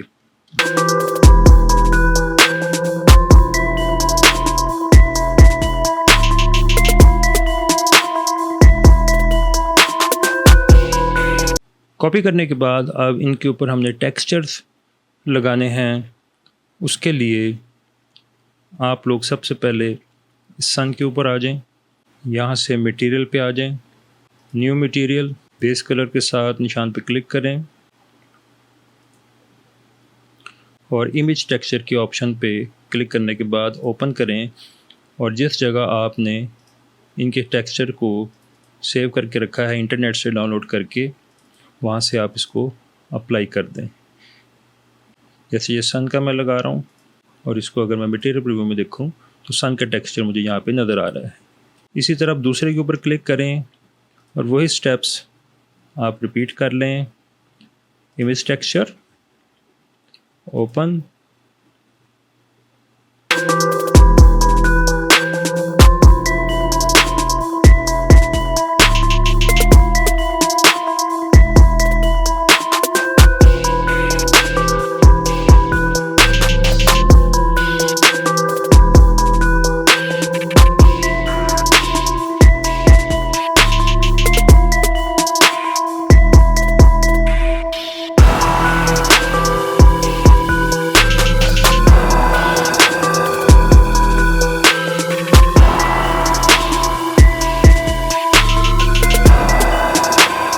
इसके बाद इंडिविजुअली इनके साइजेस अब हम एडजस्ट करेंगे। सबसे पहले हम सन की तरफ आ जाते हैं, इसको सिलेक्ट करके एस का बटन दबाएं स्केल और इसको स्केल अप कर लें और इसके साथ ही इसकी सरफेस के ऊपर आप एमिशन को सिलेक्ट करें। एमिशन सिलेक्ट करने से इसका टेक्सचर हमें यहाँ दोबारा लगाना पड़ेगा। उसके लिए आप दोबारा ये कलर के ऑप्शन में जाके इमेज टेक्सचर पे जाके और उसी जगह से जहाँ पे आपने ये टेक्सचर रखे हुए हैं वो लगा लें। इसके बाद जो दूसरा प्लैनेट है इसको क्लिक करके एस प्रेस करके स्केल डाउन कर लें। तीसरा प्लैनेट इसको भी थोड़ा सा स्केल डाउन कर लें और ग्रैब करके एक्स एक्सिस की तरफ इधर करीब ले जाएं, जबकि इसको ग्रैब करके एक्स एक्सिस की तरफ थोड़ा सा इधर ले आएं। अर्थ का साइज़ भी स्केल करके डाउन कर लें और जी प्रेस करके एक्स प्रेस करके इसको भी इस तरफ ले आएं। अगले प्लैनेट को भी स्केल करके अर्थ से छोटा कर लें, जी प्रेस करके एक्स प्रेस करके इसको भी यहाँ साथ लें। नेक्स्ट प्लैनेट को भी स्केल करके थोड़ा सा कम कर लें, ग्रैब करके एक्स करके इसी तरफ ले आएं, स्केल करें थोड़ा सा कम कर लें, ग्रैब एक्स करें इधर ले आएं, अगले को स्केल करें कम कर लें, ग्रैब करें एक्स पे और इधर ले आएं, स्केल करें जी प्रेस करके एक्स प्रेस करके इसको भी इधर ले आएं।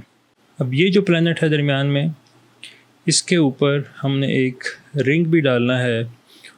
उसके लिए हम शिफ्ट ए करते हैं, टॉरस के ऊपर क्लिक करते हैं, जी करके वाई एक्सिस पे इसको ऊपर ले आते हैं और इसको आपने स्केल करना है जेड एक्सिस की तरह, यानी जेड प्रेस करके, ताकि बिल्कुल एक फ्लैट स्पार्ट सा ये एक रिंग बन जाए।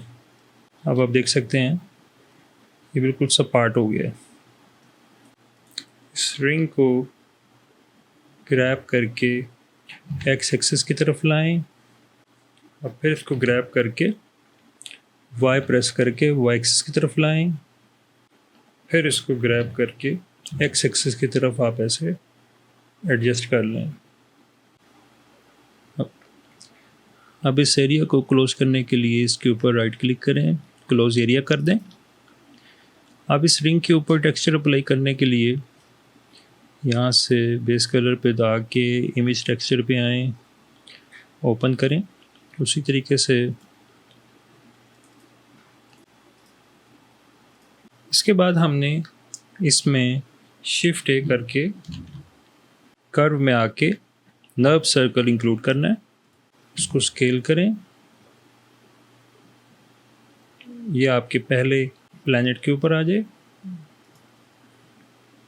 फिर इसको शिफ्ट डी करें, स्केल करें, ये दूसरे प्लैनेट पे आ जाए। फिर शिफ्ट डी करें, स्केल करें, अर्थ पे आ जाए। शिफ्ट डी करें, स्केल करें, चौथे पे आ जाए। इसी तरह फिर शिफ्ट डी करें, स्केल करें, पांचवें पे, और इसी तरह करते जाएं।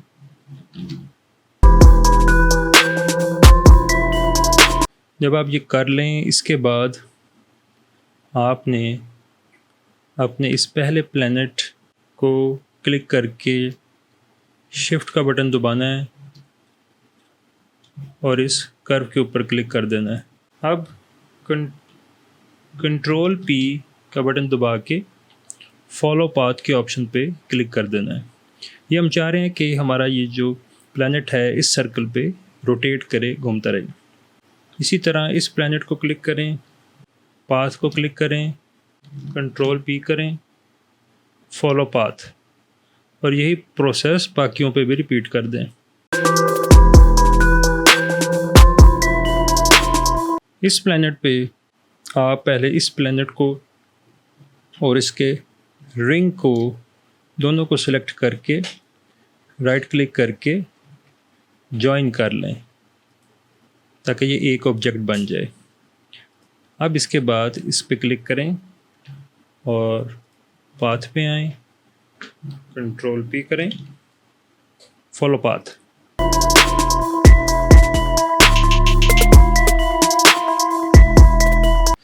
अब अपने सन के ऊपर आप आके, हम चाहते हैं ये ब्लूम भी करे, इसके लिए आप रेंडर के ऑप्शन पे आएं, यहाँ ब्लूम के ऑप्शन पे आ जाएं और यहाँ इसकी स्ट्रेंथ भी आप बढ़ा के 3 कर दें, तो ये आपका सन जो है ये ब्राइट हो जाएगा। इसको हम मज़ीद भी बढ़ाएंगे। अब एक दफ़ा इसको हम चला कर देख लेते हैं, तो हमारे जो प्लैनेट्स हैं वो अब रोटेट कर रहे हैं। अब इस पहले पाथ को आप सिलेक्ट करें, यहाँ से पाथ की प्रॉपर्टीज़ में आएँ, यहाँ पाथ एनिमेशन के अंदर इसके फ्रेम्स की तादाद को आप 88 कर लें। इस दूसरे पाथ पे क्लिक करें, इसके फ्रेम्स की तादाद को आप 225 कर लें। ये अर्थ वाले पाथ पे आएँ, इसके फ्रेम्स की तादाद को आप 365 कर लें और इससे अगले के ऊपर आप इसके फ्रेम्स की तादाद को 667 कर लें। उससे नेक्स्ट पाथ के ऊपर आके इसको आप फॉर एग्ज़ाम्पल 5000 कर लें और उससे नेक्स्ट वाले पाथ के ऊपर आके इसको आप 6000 कर लें। उससे नेक्स्ट वाले के ऊपर आके इसको आप 7000 कर लें और लास्ट वन जो है उसके ऊपर 9000 कर लें। इसके लिए आप अपने फ्रेम्स की तादाद को भी बढ़ा के 9000 कर लें। आप इसको चलाकर देखें तो ये अपनी अपनी स्पीड के हिसाब से आपको अलग अलग चलते हुए नज़र आएंगे। अब इसका एनवायरनमेंट स्टार वाला बनाने के लिए आप शेडिंग के मेन्यू में आएँ, ऑब्जेक्ट की जगह वर्ल्ड को सिलेक्ट करें और ऐड में जाके एनवायरनमेंट लिखें।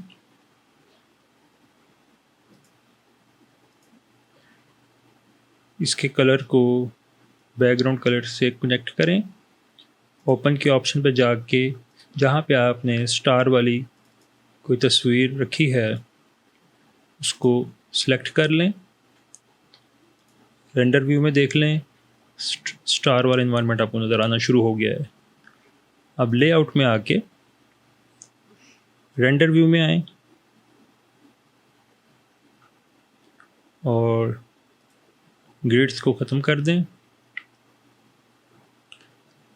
अब आप इसको चला के देख लें।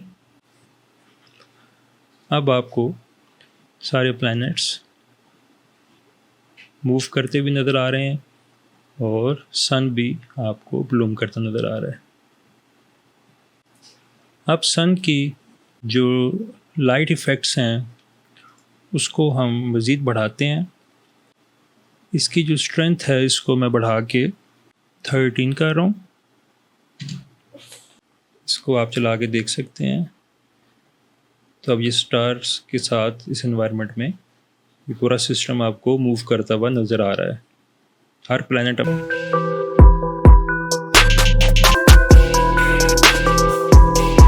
आज के लेसन में हम बबल्स बनाना सीखेंगे, यानी बुलबुले, और उसे ख़ास एनवायरनमेंट में लेकर जाएंगे। अपने इस क्यूब को डिलीट करते हैं। एक्स का बटन प्रेस करके शिफ्ट ए करके एक प्लेन बनाएं। एस का बटन प्रेस करके इसको स्केल अप कर लें। शिफ्ट ए करके एक यूवी स्फीयर बना लें। राइट क्लिक करके शेड स्मूथ कर लें। जी प्रेस करके ग्रैब करके साइड पे ले आएं। अब इसके ऊपर हम कुछ शेड्स अप्लाई करते हैं। इसके लिए शेडिंग के ऑप्शन पे जाते हैं। कुछ शेड लगाने के लिए ऐड के ऑप्शन पे जाते हैं। यहाँ सर्च करें मिक्स शेडर को, इसको इनके दरमियान में आपने लगा देना है। आप फिर ऐड करें ये ट्रांसपेरेंट BSDF, इसके ऊपर क्लिक करें और इसमें से इसके लिंक को शेडर के साथ लगा दें। राइट साइड पे मटेरियल प्रॉपर्टीज में जाना है। यहाँ इसकी सेटिंग में ब्लेंड मोड है ओपैक, इसको चेंज करके अल्फा ब्लेंड कर देना है। यहाँ इसकी जो प्रिंसिपल BSDF है इसमें नीचे आके इसकी जो अल्फा की वैल्यू है इसको आपने कम कर देना है।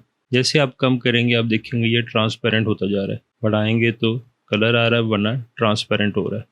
और इसकी रफनेस को भी कम कर दें और इसकी मेटेलिक की ऑप्शन को बढ़ा दें। इस तरह ये एक बबल की शेप में आ जाएगा। आप दोबारा अपने लेआउट व्यू में आए। इसको आप देख सकते हैं एक बबल की शेप बन चुकी है।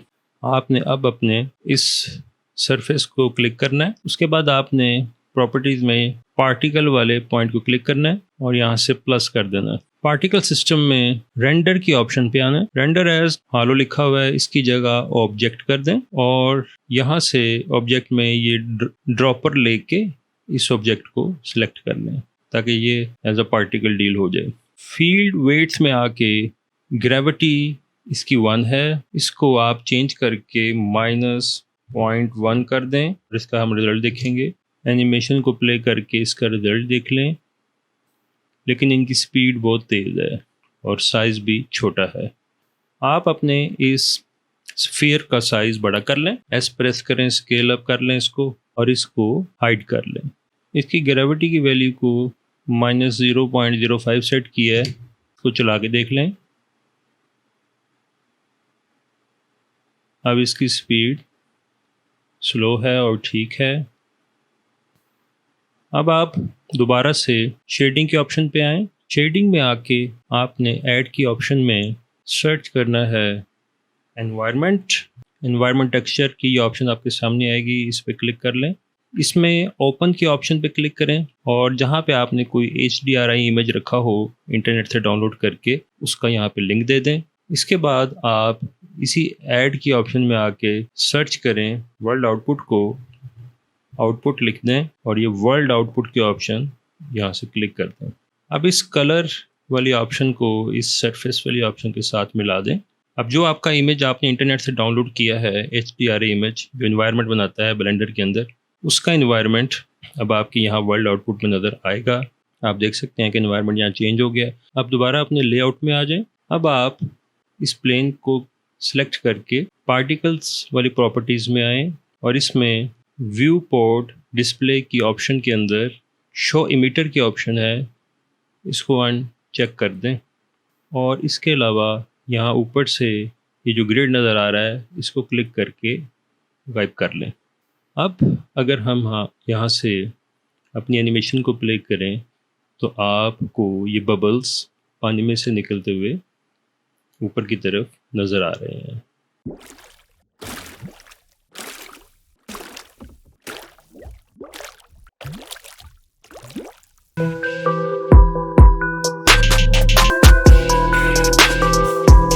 इस ट्यूटोरियल में हम पैकमैन कैरेक्टर बनाएंगे और उसको एनिमेट करेंगे। इसके लिए सबसे पहले आप इस क्यूब को डिलीट कर लें, कीबोर्ड से डिलीट का बटन दबा दें। शिफ्ट ए करके यूवी स्फीयर को क्लिक कर दें। कीबोर्ड से 1 प्रेस करके -y एक्सिस के ऊपर आ जाएं, या यहाँ से क्लिक भी कर सकते हैं आप। टैब का बटन प्रेस करके आप एडिट मोड में आ जाएं। ऊपर से वायर फ्रेम मोड पे क्लिक कर दें। इसके बाद ये ऊपर वाले वर्टिसेस को आप सेलेक्ट करें और कीबोर्ड से X का बटन प्रेस करके इन वर्टिसेस को आप डिलीट कर लें।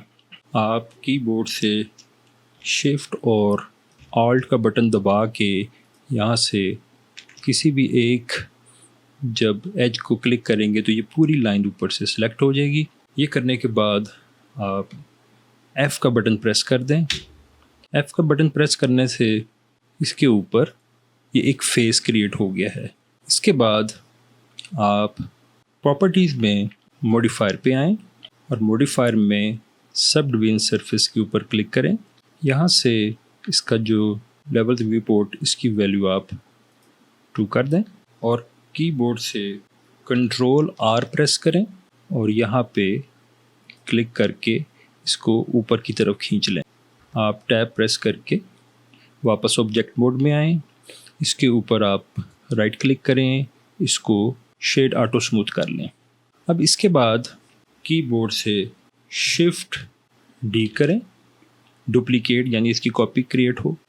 इसके ऊपर R प्रेस करें, R फॉर रोटेट करना है Y एक्सिस पे, तो कीबोर्ड से Y प्रेस करें और इसको एंगल दे दें 180 का और एंटर कर दें।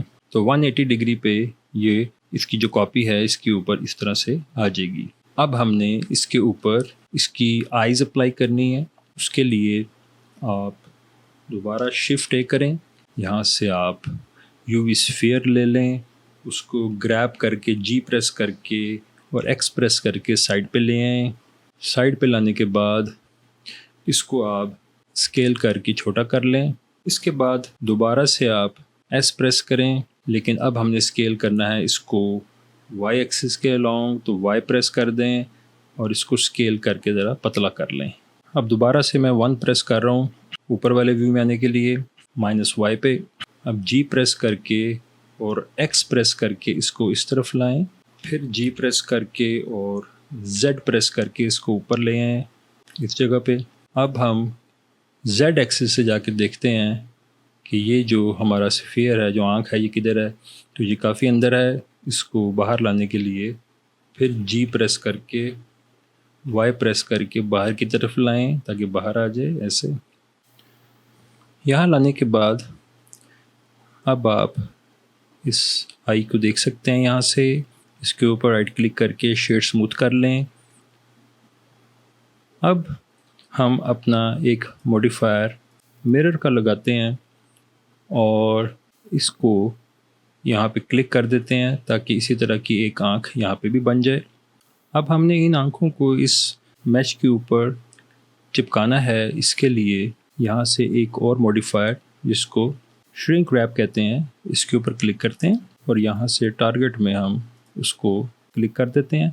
ये इसके ऊपर आके इस तरह से चिपक जाएंगी। इसके ऑफसेट को थोड़ा सा बढ़ा दें ताकि थोड़ा बाहर की तरफ आ जाए। अब आप इसके ऊपर मटेरियल अप्लाई कर दें। इसके लिए हम पहले अपने स्फीयर के ऊपर मटेरियल अप्लाई करते हैं। यहाँ से इसका जो रूटीन में कलर येलो चलता है वो कलर लेके हम मटेरियल प्रीव्यू में देख लेते हैं। इस पर वो कलर आ गया है और इसको सिलेक्ट करके इस पर भी हमने चूँकि यही कलर लगाना है, तो इधर से आप कॉपी मटेरियल करके इस पर आके और यहाँ से पेस्ट मटेरियल कर दें ताकि वही कलर इसके ऊपर भी आ जाए। अब आई के ऊपर कलर लगाने के लिए हम न्यू मटेरियल ऐड करते हैं और उसके लिए हम ब्लैक कलर ले लेते हैं। मटेरियल लगाने के बाद शिफ्ट ए करके एक एम्प्टी क्यूब ले लेते हैं। ये हम इसलिए ले रहे हैं ताकि ये हमारे, चूँकि दो अलग अलग ऑब्जेक्ट्स हैं, ये इस क्यूब की वजह से इकट्ठे मूव करेंगे। कैसे, वो मैं बताता हूँ। पहले तो आप अपने इस स्फीयर और इन आइज़ को सिलेक्ट करके कंट्रोल P करें और ऑब्जेक्ट कीप ट्रांसफॉर्म इस पर क्लिक कर दें। ये हम इसलिए कर रहे हैं ताकि जब ये मूव करे तो आंखें इधर ना रह जाएं, आंखें भी साथ ही मूव करें। इसके बाद आप इस एम्प्टी के ऊपर क्लिक करने के बाद, इस स्फीयर पे क्लिक करने के बाद, अब फिर जब इसका कलर ऑरेंज हो जाए आपकी इस एम्प्टी का, कंट्रोल P करें, ऑब्जेक्ट कीप ट्रांसफॉर्म इस पर क्लिक कर दें। अब अगर हम इसको G करके ग्रैब करके मूव करते हैं तो आप देखते हैं ये पूरी बॉडी इसकी मूव कर रही है, आइज़ भी साथ मूव कर रही हैं। अब इसके बाद इसको हमने एनिमेट करना है। इस व्यू पे आ जाते हैं और इधर आके साइड वाले व्यू पे नीचे से अपनी टाइमलाइन भी ओपन कर लेते हैं। हम सबसे पहले इसका जो ऊपर वाला हिस्सा है इसको इसी फ्रेम नंबर 1 के ऊपर आई प्रेस करके रोटेशन की एक की फ्रेम यहाँ लगा देते हैं। इसी तरह हम नीचे वाले पे क्लिक करके इसी 1 पोजीशन पे फिर आई प्रेस करके रोटेशन की एक की यहाँ पे लगा देते हैं। अब 1 के ऊपर इन दोनों की एक एक की लग चुकी। 10 के ऊपर आके अब ये ऊपर वाले के ऊपर R प्रेस करके X प्रेस करें और -40 का एंगल इसको दे दें और यहाँ पे अब क्लिक करने के बाद I प्रेस कर दें और रोटेशन वाली ऑप्शन को सिलेक्ट कर लें। इसी 10 के ऊपर ही अब नीचे वाले को सिलेक्ट करें, दोबारा से R प्रेस करें, X प्रेस करें और 40 का एंगल दे के क्लिक कर दें, आई प्रेस करके रोटेशन पे क्लिक कर दें। इसके बाद आप अपने फ्रेम नंबर 20 पे आएँ और ये ऊपर वाले स्फीयर को सिलेक्ट रखते हुए फ्रेम नंबर 1 के ऊपर आपका की फ्रेम लगा हुआ है, इसको आप कॉपी कर लें और फ्रेम नंबर 20 पे आके आप कंट्रोल V करके इसको पेस्ट कर लें। इसी तरह इस नीचे वाले स्फीयर को सिलेक्ट करके अब दोबारा से फ्रेम नंबर 1 पे की फ्रेम को कॉपी करें और फ्रेम नंबर 20 पे आके इसको आपने राइट क्लिक करके पेस्ट कर दें या कंट्रोल V कर दें। अब आप देखें ये एक सीक्वेंस बन गया है, माउथ ओपन होता है और माउथ क्लोज। जब ये 3 आपके की फ्रेम्स लग जाएं, अब आपने इन दोनों फेसेस को सिलेक्ट करके पहले ऊपर वाला भी सिलेक्ट कर लें, शिफ्ट दबा के नीचे वाला सिलेक्ट कर लें, दोनों फेसेस को सिलेक्ट करके अब आपने यहाँ से क्लिक करके ग्राफ एडिटर पे आ जाना है। ग्राफ एडिटर में आने के बाद क्लिक करके ये वैसे तो वो सिलेक्टेड है, लेकिन चलें आप कीबोर्ड से A प्रेस कर दें ताकि वो सारे सिलेक्ट हो जाएं। जब वो सारे सिलेक्ट हो जाएं तो आपने यहाँ से चैनल के ऑप्शन पे आना है, एक्स्ट्रापोलेशन मोड में आना है, मेक साइक्लिक पे आ जाना है, इस पर क्लिक करना है। ऐसा करने से इस पर एक लूप लग जाएगा और इसका मुँह इसी तरह चलता रहेगा। इसको आप यहाँ से चला के देख सकते हैं। जब हम चलाते हैं तो इसका मुंह इसी तरह अब रिपीट होता रहेगा, चलता रहेगा। दोबारा से हम अपनी टाइमलाइन पे आते हैं। अब हमने इस एम्प्टी की मदद से इस पूरे ऑब्जेक्ट को मूव करना है। हम Z एक्सिस पे आते हैं, पहले की फ्रेम के ऊपर यहाँ से आई प्रेस करके फिर लोकेशन की हम लगा देते हैं।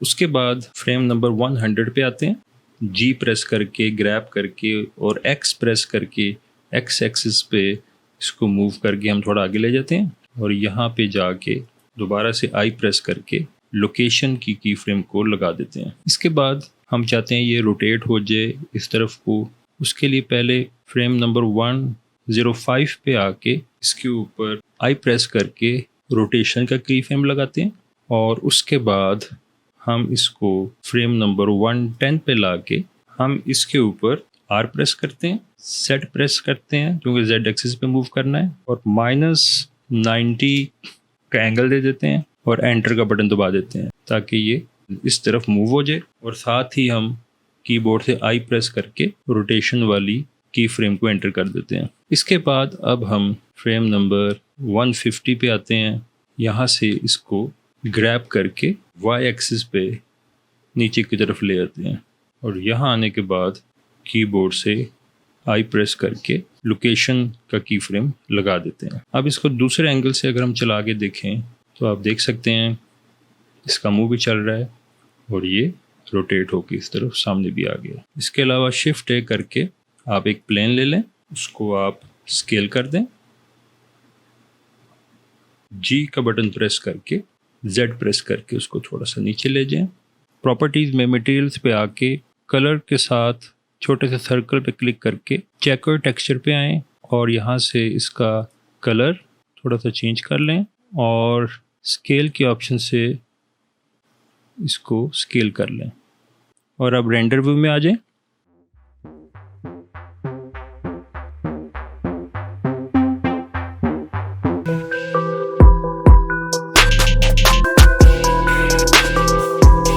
इस लेसन में हम टैप वाटर की तरह का एक ट्यूबवेल सिस्टम बनाएंगे।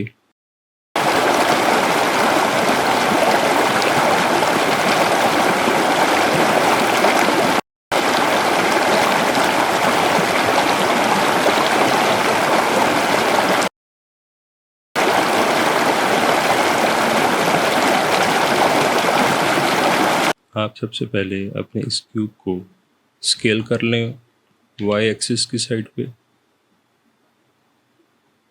टैब दबा के आप एडिट मोड में आएँ और यहाँ से फेसेस के ऑप्शन में आ जाए, ऊपर से तीसरी ऑप्शन। इसके ऊपर वाला फेस रिमूव करने के लिए एक्स प्रेस करें और ये फेस इसका यहाँ से डिलीट कर दें। आप सबसे पहले इसके ऊपर वाले फेसेस को सेलेक्ट कर लें। इसके बाद कीबोर्ड से Alt E प्रेस करें, एक्सट्रूड फेसेस अलोंग नॉर्मल्स, और इसको थोड़ा सा आपने इस तरह से एक्सट्रूड कर लेना है। इसके बाद आप टैब प्रेस करके ऑब्जेक्ट मोड में आ जाएं, फिर शिफ्ट A करके एक क्यूब बनाएं, इसको ग्रैब करके एक्स प्रेस करके साइड पे ले जाएं, इसको स्केल करके थोड़ा सा बड़ा कर लें,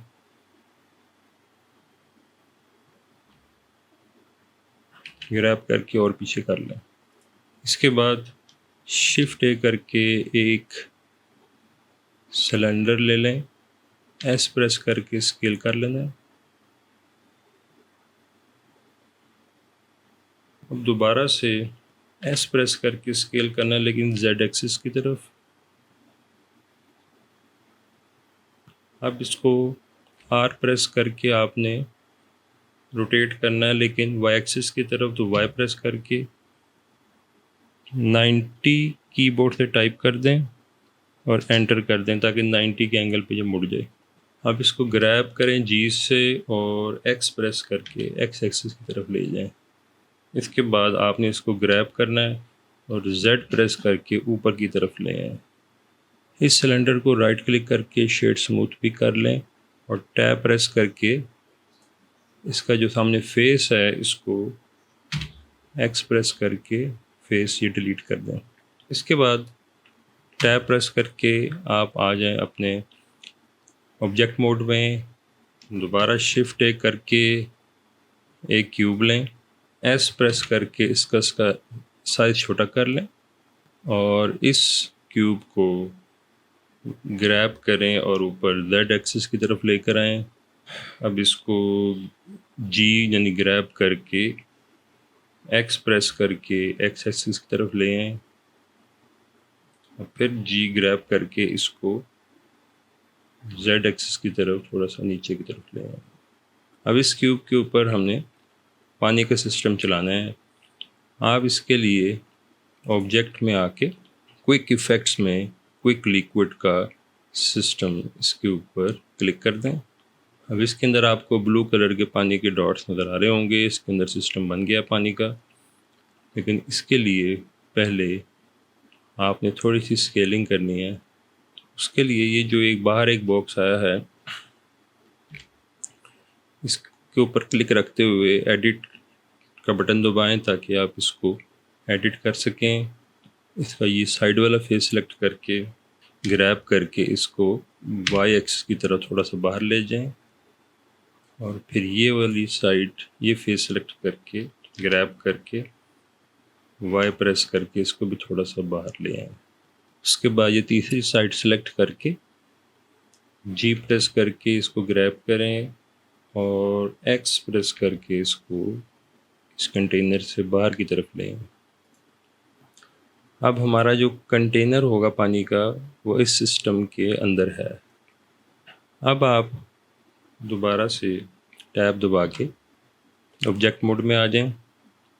अब अंदर वाले इस कंटेनर को सिलेक्ट करें और यहाँ से फिज़िक्स की प्रॉपर्टीज़ में आके ये फ्लूइड का बटन क्लिक कर दें।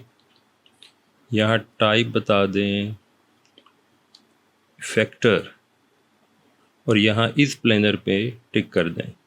इस प्लेनर से पानी इसके अंदर रहेगा, इसमें से बाहर नहीं निकलेगा। आप अपने इस सिलेंडर पे क्लिक करें, इसके ऊपर भी फ्लूइड के ऑप्शन लगाएं, यहाँ पे भी आप इफेक्टर लगाएं और इस प्लेनर लगाएं। आप अपने इस वाले क्यूब को सिलेक्ट कर लें। यहाँ से इस क्यूब में ये फ्लूइड के ऑप्शन पहले ही चेक हो चुकी हुई है, चूँकि हमने इसको ऑब्जेक्ट में जाके वहाँ से सिस्टम लगाया है। फ़्लो बिहेवियर को आपने इनफ्लो कर देना है। इसके बाद आप अपने इस बाहर वाले क्यूब को, जो कि आपका लिक्विड डोमेन है, इसके ऊपर क्लिक करें। इसकी रेजोल्यूशन यहाँ भी 32 है। यहाँ से रेजोल्यूशन की वैल्यू को बढ़ा के मैंने 32 से 65 कर दिया। अब इसको चला के देखते हैं तो ये पानी बाहर निकलता हुआ हमें यहाँ से महसूस हो रहा है और इसके अंदर कंटेन भी कर रहा है। अब इसको स्टॉप कर लें, स्टार्ट में आ जाए एनिमेशन के। अब इस लिक्विड डोमेन के ऊपर क्लिक करके यहाँ नीचे मैश की ऑप्शन को आप चेक कर लें और अब मटेरियल के ऊपर क्लिक करें ताकि ये जो लिक्विड बनेगा पानी का उसको हमको कलर दें। इसके कलर को वाइट से चेंज करके लाइट ब्लू सा कलर दे दें।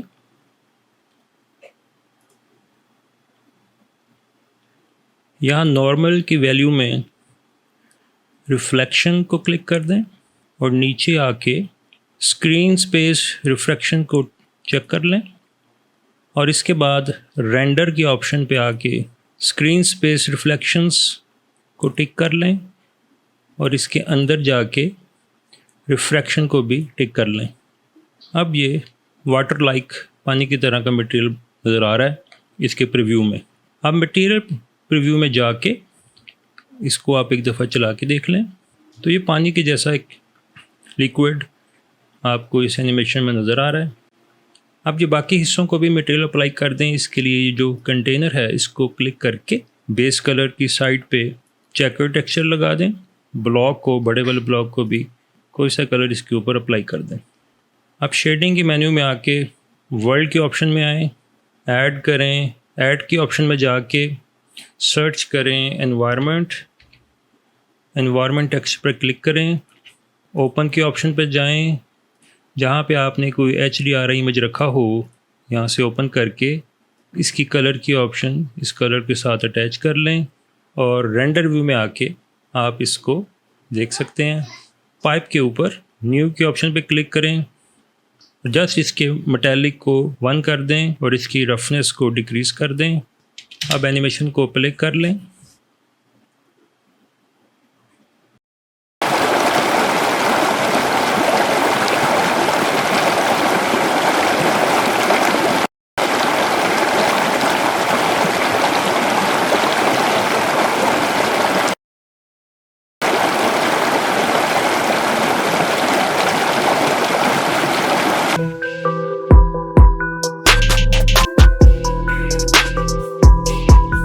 इस ट्यूटोरियल में हम अपने कैमरे को ख़ास पाथ के साथ मूव करना सीखेंगे।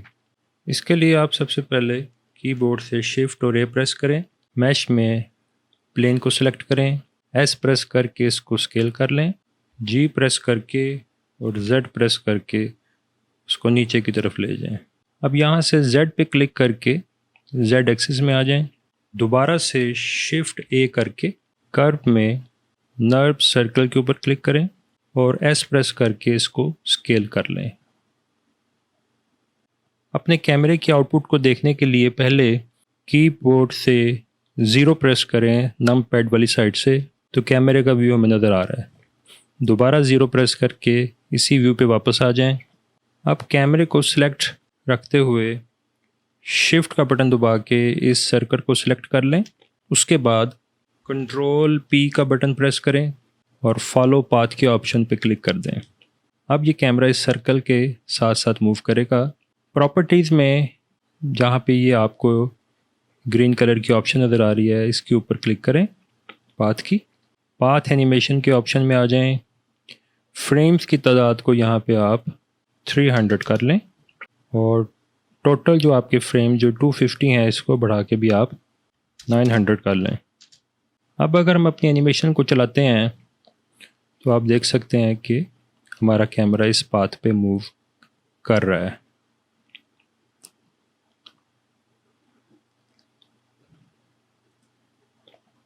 अब अगर हम 0 प्रेस करके कैमरा व्यू पे आ जाएं और इसको अब चला के देखें तो आप देख सकते हैं कि कैमरा उसी सर्कल के अलोंग मूव कर रहा है। 0 प्रेस करके वापस उसी व्यू पे आ जाएं।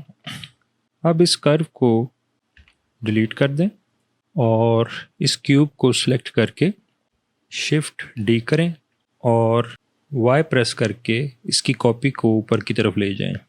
अब ये 2 क्यूब्स हमारे पास बन गए हैं। हम जिग जैग में कैमरे को मूव करना चाहते हैं। इसके लिए शिफ्ट A करके कर्व में एक पाथ के ऑप्शन पे आएँ, G प्रेस करके और Y प्रेस करके इसको नीचे ले आएं। इस पाथ को आप रोटेट कर लें R प्रेस करके और Z प्रेस करके और 90 प्रेस कर दें, एंटर कर दें। अब इस पाथ के ऊपर टैब प्रेस करें ताकि एडिट मोड में आ जाएं।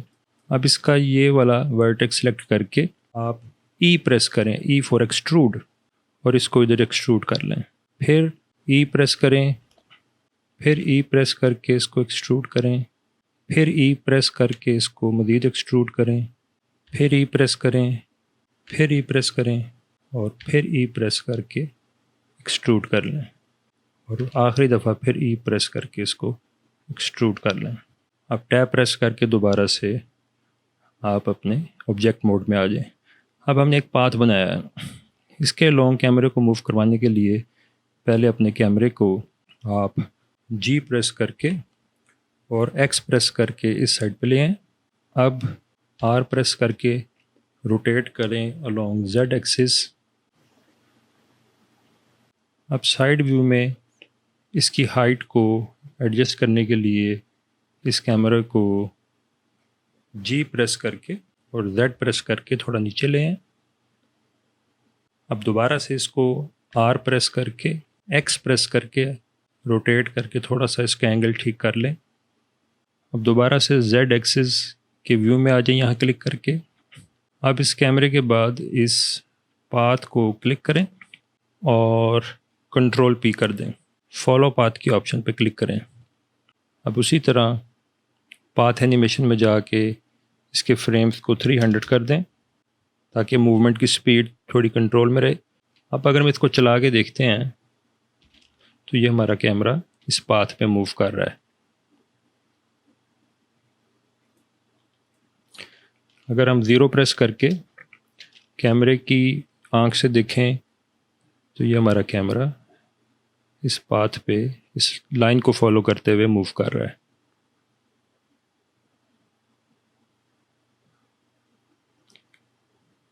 अब पाथ ख़त्म होने के बाद कैमरा आगे की तरफ जा रहा है। अगर हम ये चाहते हैं कि पाथ ख़त्म होने के बाद कैमरा आगे ना जाए तो इसके लिए यहाँ पे क्लाइंब की ऑप्शन है, इसको भी टिक कर दें। अब जब ये पाथ ख़त्म होगा तो कैमरा वहीं पर रुक जाएगा, मज़ीद आगे नहीं जाएगा।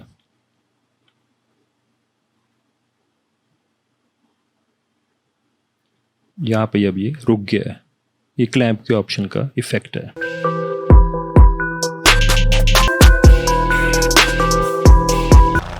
आज के ट्यूटोरियल में हम एक हेलीकॉप्टर बनाएंगे, यानी उसका मॉडल बनाएंगे और उसको एनिमेट भी करेंगे। इसके लिए आप सबसे पहले अपने कीबोर्ड से N प्रेस करें ताकि ये मेन्यू आपके सामने आए। इसमें एडिट की ऑप्शन पे आएँ और एडिट के ऑप्शन में ये मिरर की ऑटो मिरर नज़र आ रहा है आपको, इसके ऊपर आपने क्लिक कर देना है ताकि ये ऑटो मिररिंग हो जाए। अब जब आप टैब प्रेस करेंगे तो आपको ये दरमियान में एक इजाफी लाइन भी नज़र आएगी। और अगर ये ऑप्शन आपको नज़र ना आ रही हो तो आपने एडिट मेन्यू में प्रेफरेंसेस में जाके और फिर वहाँ पे मैश में जाके ये ऑटो मिरर को यहाँ से टिक करना है, फिर ये नज़र आना शुरू हो जाएगी। अब एन प्रेस करके दोबारा इसको बंद कर लें। अब ए प्रेस करके इसको सिलेक्ट कर लिया, सिलेक्ट ऑल। अब आप इसको स्केल कर लें वाई एक्सिस की तरफ, यानी पहले एस प्रेस करें फिर वाई प्रेस करें ताकि ये इधर स्केल हो जाए। स्केल करने के बाद आप यहाँ ऊपर से फेस मोड में आ जाएं, इसका ये फ्रंट वाला फेस सेलेक्ट करें और ई प्रेस करके इसको एक्सट्रूड कर लें। उसके बाद एस प्रेस करके इसको स्केल कर लें, फिर ई प्रेस करके इसको एक्सट्रूड करें, एस प्रेस करके स्केल कर लें, फिर ई प्रेस करके एक्सट्रूड करें और एस प्रेस करके इसको स्केल कर लें। एज मोड में आके इस एज को सिलेक्ट करके ग्रैब कर लें जेड एक्सिस की तरफ, थोड़ा सा ऊपर की तरफ। फेस मोड में आके इसको ग्रैब करके जेड एक्सिस की तरफ थोड़ा सा ऊपर कर लें। इसके बाद इसकी बैक साइड पे इसको सिलेक्ट करके फेस को ई प्रेस करके एक्सट्रूड करें और एस प्रेस करके इसको स्केल कर लें। फिर ई प्रेस करके इसको एक्सट्रूड करें और एस प्रेस करके इसको स्केल कर लें। फिर ई प्रेस करके इसको एक्सट्रूड करें और एस प्रेस करके इसको स्केल डाउन कर लें। इसके बाद अब ई प्रेस करके एक्सट्रूड करके इसको निकाल लें और इसके बाद इसको हमने स्केल करना है लेकिन एक्स एक्सिस की तरफ। एस प्रेस करें और एक्स प्रेस करके इसको आप स्केल कर लें, इसको मज़ीद स्केल कर लें। कंट्रोल आर करके आप एक लूप कट लगा लें और इसको यहाँ पे रख दें। इसके बाद कंट्रोल आर करके एक और लूप कट लगा लें यहाँ पे और राइट क्लिक कर दें। अब आप ये फ्रंट से फेस सेलेक्ट करें, शिफ्ट दबा के दूसरा फेस सेलेक्ट करें और कीबोर्ड से आई प्रेस करके इसको इंसर्ट करें और साथ ही फिर बी प्रेस कर दें ताकि वो साइड से इंसर्ट ना हो। इसके बाद ऑल्ट ई करके एक्सट्रूड फेसेस अलोंग नॉर्मल्स के ऑप्शन पे क्लिक कर दें और इसको थोड़ा सा अंदर की तरफ कर लें। इसके बाद आप ये फर्स्ट फेस को सिलेक्ट करें, इंसर्ट के लिए आई प्रेस करें, इसको इंसर्ट कर लें। फिर दूसरा फेस सिलेक्ट करें, आई प्रेस करें, इसको भी इंसर्ट कर लें। ये तीसरा भी सिलेक्ट करें, आई प्रेस करें, इसको भी इंसर्ट कर लें। पहले फेस को सिलेक्ट करें, शिफ्ट का बटन दबा के दूसरे को और शिफ्ट का बटन दबा के रखें, तीसरे को भी सिलेक्ट कर लें। अब ऑल्ट और ई एक्सट्रूड के लिए दबाएं। एक्सट्रूड इंडिविजुअल फेसेस के ऑप्शन को यहाँ से सिलेक्ट कर लें और इसको आप कुछ अंदर की तरफ कर लें। इसके बाद आप ये ऊपर वाले ब्लॉक को सिलेक्ट करें और साथ ये वाला ब्लॉक भी कर लें। एक्सट्रूड के ऑप्शन ई की प्रेस करें, इसको थोड़ा सा ऊपर निकाल लें ऐसे और यहाँ से अब इन फेसेस को सिलेक्ट करके पीछे वाले फेसेस को और यहाँ से इस पीछे वाले फेस को सिलेक्ट करके आप एस प्रेस करें, स्केल करें और इसका साइज़ ज़रा छोटा कर लें। कंट्रोल आर का बटन दबा के यहाँ पर एक लूप कट लगा लें। फेस का मोड सेलेक्ट करके यहाँ से इसको आपने अब एक्सट्रूड करना है। इसके लिए हम अगर जेड एक्सिस वाले व्यू पे आ जाएं तो ज़रा आसानी हो जाएगी। ई प्रेस करके इसको बाहर की तरफ निकालें। उसके बाद एस प्रेस करके इसको स्केल कर लें और जी प्रेस करके और फिर वाई प्रेस करके इसको पीछे की तरफ ले जाएं। इसी तरह अब ये ऊपर वाले फेस को सिलेक्ट करें, ई प्रेस करके इसको एक्सट्रूड कर लें ऊपर की तरफ। उसके बाद एस प्रेस करके इसको स्केल कर लें और जी और फिर वाई प्रेस करके इसको भी थोड़ा सा पीछे की तरफ ले जाएं। आप कीबोर्ड से 3 प्रेस करके साइड व्यू पे आ जाएं। शिफ्ट ए करके मैश में क्यूब के ऑप्शन को सिलेक्ट कर लें। जी प्रेस करके और जेड प्रेस करके इसको ऊपर ले आएं। एस प्रेस करके इसको स्केल डाउन कर लें। फिर जी प्रेस करके और वाई प्रेस करके इसको थोड़ा सा राइट पे ला के फिर जी और जेड प्रेस करके इसको नीचे ले आएं। अब टैब प्रेस करके एडिट मोड में आएं और इसका ऊपर वाला फेस सेलेक्ट करें। एस प्रेस करके इसको स्केल डाउन कर लें। फिर ई प्रेस करके इसको एक्सट्रूड करें, इसको स्केल करके बढ़ा लें, फिर ई प्रेस करके आप एक्सट्रूड कर लें। इसके बाद दोबारा ई प्रेस करके एक्सट्रूड करें और एस का बटन दबा के इसको थोड़ा सा स्केल कर लें। इसके बाद आप वायर फ्रेम मोड में आ जाएं। ये दरमियान वाले फेसेस को सिलेक्ट कर लें। सिलेक्ट करने के बाद दोबारा आप अपने सॉलिड व्यू में आ जाएं, ऑल्ट ई प्रेस करें और एक्सट्रूड इंडिविजुअल फेसेस के ऑप्शन को सिलेक्ट कर लें और इसको फैला लें। एस प्रेस करें और जेड प्रेस करें और इसको स्केल कर लें। अब टैब प्रेस करें। अब इस फ़ैन को आप यहाँ से शिफ्ट डी करके डुप्लिकेट करें, वाई प्रेस करके इसको इस तरफ ले आएँ। यहाँ आने के बाद आप इसको रोटेट करें आर प्रेस करके, और रोटेट हमने इसको करना है वाई एक्सिस पे, तो वाई प्रेस करके 90 यानी 90 प्रेस कर दें, इंटर करें। जी प्रेस करके जेड प्रेस करके इसको थोड़ा सा ऊपर ले जाएं। आप टैब प्रेस करें, वायर फ्रेम मोड में आएँ और कंट्रोल आर करके यहाँ एक लूप कट लगा लें। इसी तरह यहाँ पे भी कंट्रोल आर करके एक लूप कट लगा लें, कंट्रोल आर करके एक लूप कट लगा लें और इधर भी लगा लें। फेसेस के ऑप्शन पे आके एक्स प्रेस करके इन फेसेस को डिलीट कर लें। इसी तरह ये ऊपर एक्स प्रेस करके डिलीट कर लें और नीचे से भी, ताकि एक छोटा फैन यहाँ पे बन जाए। तो टैब प्रेस करके दोबारा ऑब्जेक्ट मोड में आ जाएं। प्रॉपर्टीज़ में मटेरियल के ऑप्शन पे आ जाएं और इस मटेरियल को आप नेवी ब्लू कलर दे दें। मटेरियल प्रीव्यू में उसको साथ देख भी लें। आप नीचे से इसकी मेटेलिक की ऑप्शन को बढ़ा दें और इसकी रफनेस को कम कर दें ताकि शाइनिंग आ जाए इसके अंदर। रेंडर में जाके आप इसकी स्क्रीन स्पेस, रिफ्लेक्शन और रिफ्रैक्शन को टिक कर लें।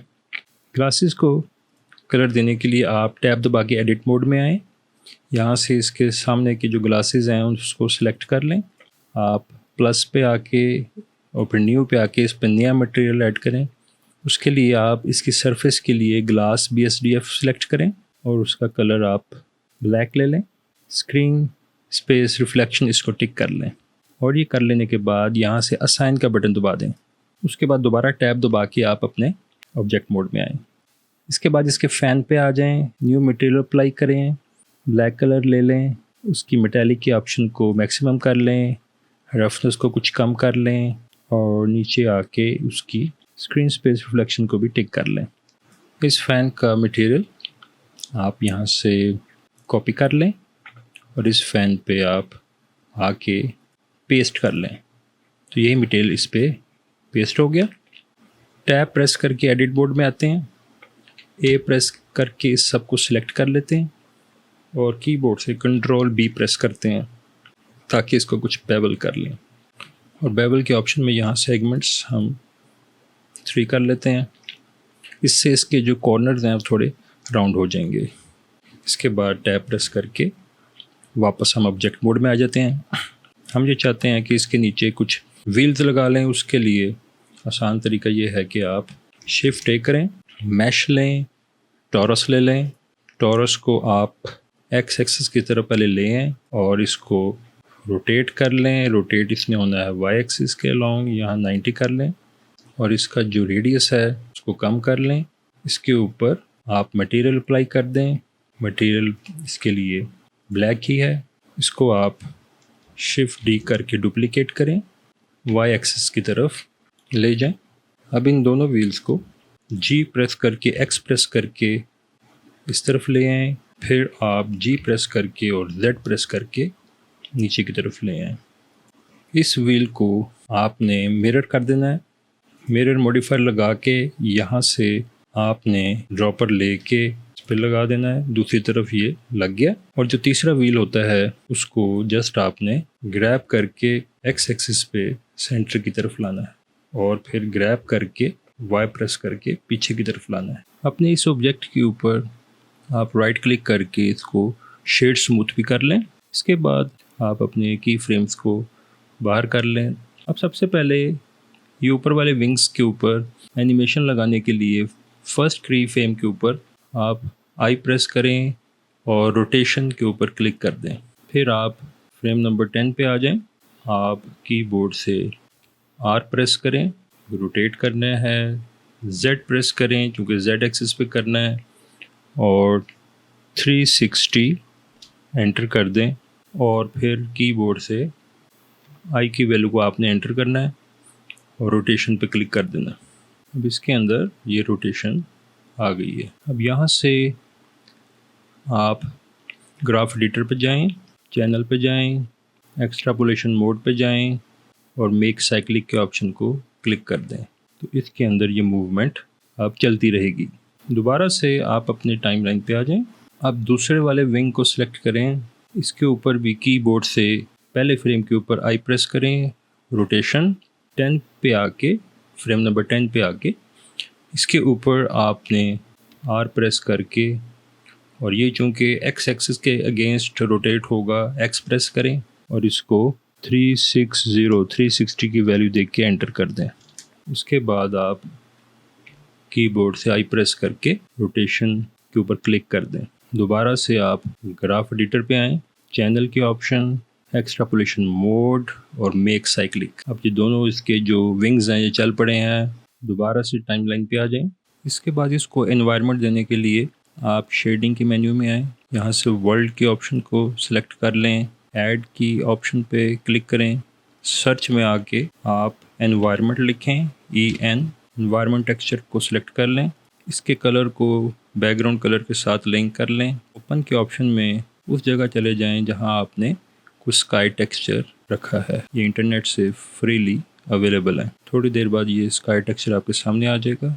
लेआउट व्यू में आएँ, रेंडर व्यू में अपनी एनिमेशन को चला के देख लें।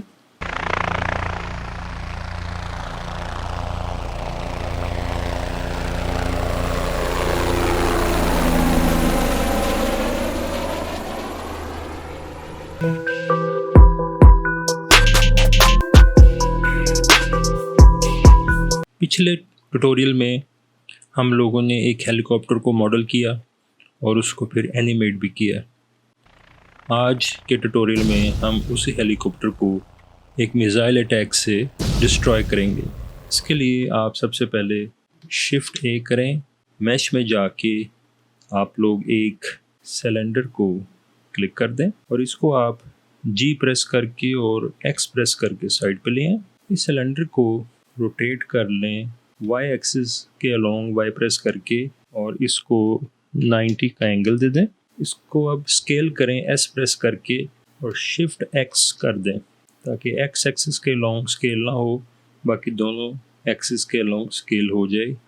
टैब दबा के आप एडिट मोड में आएँ, इसके सामने वाले फेस को सिलेक्ट करें, ई प्रेस करके इसको एक्सट्रूड कर लें और इसके बाद एस प्रेस करके इसको स्केल कर लें। कंट्रोल आर करके एक लूप कट लें, इसको पीछे की तरफ ले आएं, यहाँ पे आप लगा दें। अब आप पहले फेस के ऑप्शन को ऊपर से सिलेक्ट कर लें। अब यहाँ से एक फेस सिलेक्ट कर लें। ऊपर से फेस के ऑप्शन सेलेक्ट करने के बाद आप कीबोर्ड से 1 का बटन प्रेस करें ताकि हम ये वाई एक्सिस -y एक्सिस पे आ जाएं। अब यहाँ से आप एक फेस सिलेक्ट कर लें, के बाद आप Z एक्सिस को सिलेक्ट करें, शिफ्ट को दबा के रखें और यहाँ से भी एक फेस सिलेक्ट कर लें। फिर आप Y एक्सिस को सिलेक्ट करें, शिफ्ट का बटन दबा के रखें, यहाँ से भी एक फेस सिलेक्ट कर लें और -Z को क्लिक करके शिफ्ट का बटन दबा के रखें, यहाँ से एक फेस सिलेक्ट कर लें। ये कर लेने के बाद आप ऑल्ट और ई प्रेस करें, एक्सट्रूड इंडिविजुअल फेसेस के ऑप्शन को सिलेक्ट कर लें। यहाँ ऊपर से इंडिविजुअल ओरिजिन को सिलेक्ट कर लें, स्केल का बटन प्रेस करके इसको स्केल कर लें और जी का बटन प्रेस करके और एक्स का बटन प्रेस करके इनको पीछे की तरफ ले जाएं एक्स एक्सिस में। इस तरह ये एक रॉकेट की शेप आपके पास तैयार हो गई है। इसके ऊपर राइट क्लिक करके इसको शेड स्मूथ कर लें। मटेरियल में जाके इसके ऊपर एक मटेरियल लगा दें।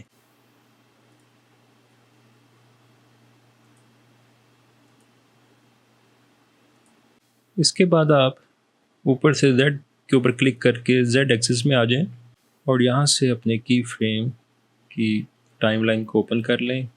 इस मिसाइल को सिलेक्ट करके जी प्रेस करके और एक्स प्रेस करके पीछे की तरफ ले जाएं और यहाँ पे आप एक की फ्रेम सेट कर दें आई। ये लोकेशन का एक की फ्रेम इस मिसाइल का यहाँ पे सेट कर दें। 50 पे आके आप अब दोबारा से जी प्रेस करके और एक्स प्रेस करके इसको हेलीकॉप्टर से थोड़ा सा आगे की तरफ यहाँ ले जाएं और दोबारा आई प्रेस करके लोकेशन का एक की फ्रेम यहाँ पे सेट कर लें। ये हमने 50 पे किया है। कीबोर्ड से ए प्रेस करके इन सब ऑब्जेक्ट्स को सिलेक्ट कर लें। इसमें वो मिसाइल भी है और हेलीकॉप्टर और उसके पार्ट्स भी हैं। और ऊपर मेन्यू में ऑब्जेक्ट में आके क्विक इफेक्ट्स में क्विक एक्सप्लोड ये अप्लाई कर दें और इसको आपने स्टार्ट फ्रेम देना है 47। अभी अगर हम सिर्फ इतनी एनिमेशन को चला कर देखें तो ये मिसाइल के आने से आपके हेलीकॉप्टर एक्सप्लोड हो रहा है। अब हमने इसके ऊपर फायर यानी आग का इफ़ेक्ट डालना है। उसके लिए आप अपने इस पूरे हेलीकॉप्टर को सिलेक्ट कर लें। ऊपर मेन्यू में ऑब्जेक्ट पे आके क्विक इफ़ेक्ट्स में क्विक स्मोक के ऊपर क्लिक करें और इस मेन्यू के अंदर स्मोक के साथ फायर एंड स्मोक लिखा हुआ है, स्मोक एंड फायर, इसके ऊपर क्लिक कर दें। रेंडर स्मोक ऑब्जेक्ट्स इसको भी टिक कर दें। ये जो आपकी एक डोमेन बन गई है स्मोक डोमेन जो इस वक्त सिलेक्टेड है, एस प्रेस करके इसका साइज़ थोड़ा बड़ा कर लें और इस डोमेन की यहाँ से फिज़िक्स की प्रॉपर्टीज़ पे क्लिक करते हैं तो यहाँ पे इसकी जो रेजोल्यूशन डिवीज़न है इसको बढ़ा के आप 70 कर दें। नीचे आके फायर के ऑप्शन में आके इसकी वैल्यू को कुछ कम कर दें। इसकी वैल्यू कम रखने से फ्लेम बड़े बनते हैं। इसके बाद फ्लेम स्मोक टेम्परेचर मैक्सिमम की वैल्यू को आप बढ़ा दें और टेम्परेचर मिनिमम जो है इसको भी बढ़ा दें। और ये फ्रेम स्टार्ट कब से होना है? हमारा जो मिसाइल है वो 50 फ्रेम पे इससे टकरा रहा है तो हमने फ्रेम को स्टार्ट करना है 49 से और एंड करना है 150 पे। रिज्यूमेबल इस डोमेन को सिलेक्ट करके यहाँ फिज़िक्स की प्रॉपर्टीज़ में आके ये जो एडाप्टिव डोमेन है इसको आपने टिक कर लेना है ताकि फायर के साइज़ के हिसाब से ये डोमेन अपने आप को एडजस्ट कर सके। इसके बाद आप रेंडर व्यू में आ जाएं और यहाँ से आप ऊपर से एनिमेशन की मेन्यू में आ जाएं। यहाँ से अब आप अपनी एनिमेशन को चला कर देख सकते हैं।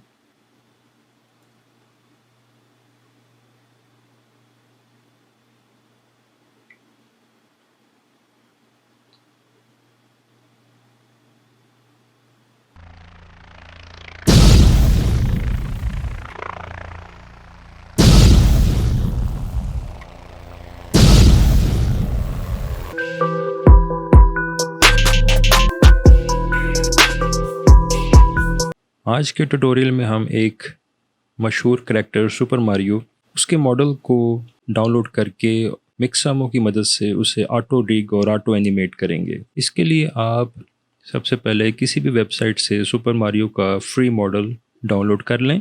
मैं यहाँ टर्बो स्क्विड से इसको डाउनलोड कर रहा हूँ। डाउनलोड का बटन दबा दें। डाउनलोड के बटन को दबाने के बाद यहाँ ऑप्शंस आएंगी। यहाँ से मैं ये मारियो FBX इसके ऊपर क्लिक कर रहा हूँ और ये यहाँ पे डाउनलोड हो जाएगा। इसके बाद आपने mixamo.com की वेबसाइट पे आना है। इस वेबसाइट में आपने अपलोड करैक्टर की ऑप्शन पे क्लिक करना है।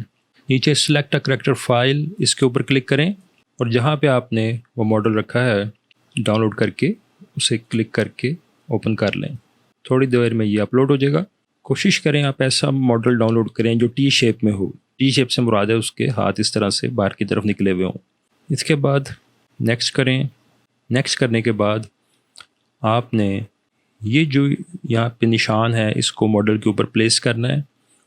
जैसे ये चिन्ह का निशान यहाँ चिन पे लें और रिस्ट यानी कलाइयाँ इसको यहाँ पे लें, एल्बोस को एल्बोस की जगह पे लें और नीज़ को उसकी नीज़ की जगह पे लें और ग्रोइंग को उसकी ग्रोइंग की जगह पे लें। इसके बाद नेक्स्ट कर दें। ये 1 से 2 मिनट लेगा इसको प्रोसेस करने में। इसके बाद ये आपको एक रिव्यू दिखाएगा कि आप देख लें कि इसकी मूवमेंट्स वगैरह ठीक हैं।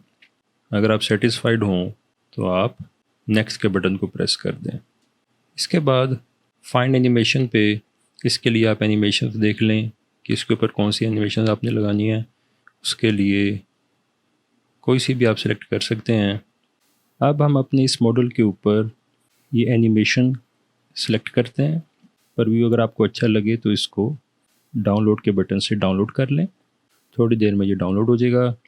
जब डाउनलोड मुकम्मल हो जाए तो ब्लेंडर में आके आपने फ़ाइल के मेन्यू में आना है। यहाँ से इंपोर्ट के ऑप्शन पे आना है और नीचे FBX के ऑप्शन पे आके क्लिक कर दें और जहाँ पे आपने उसका मॉडल डाउनलोड करके रखा है वहाँ से उसको इंपोर्ट कर लें। जब आपका करैक्टर इंपोर्ट हो जाए ब्लेंडर के अंदर तो यहाँ राइट साइड से आर्मेचर को हाइड कर लें। अब आप अपने इस एनिमेशन को यहाँ से चला कर देख लें।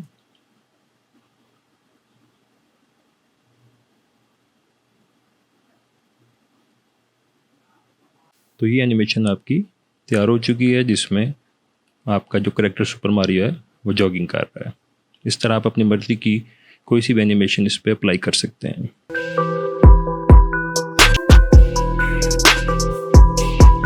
इस ट्यूटोरियल में हम एक लैंडस्केप बनाएंगे और उसके अंदर एक छोटी सी झील यानी लेक बनाएंगे। सबसे पहले अपने इस क्यूब को डिलीट कर लें। एक्सप्रेस करके डिलीट पे क्लिक कर दें। एडिट मेन्यू में आके प्रेफरेंसेस में आएँ और यहाँ पे लैंडस्केप लिखें और ये ऐड मैश ANT लैंडस्केप इसको आपने चेक रखना है यानी टिक करके रखना है।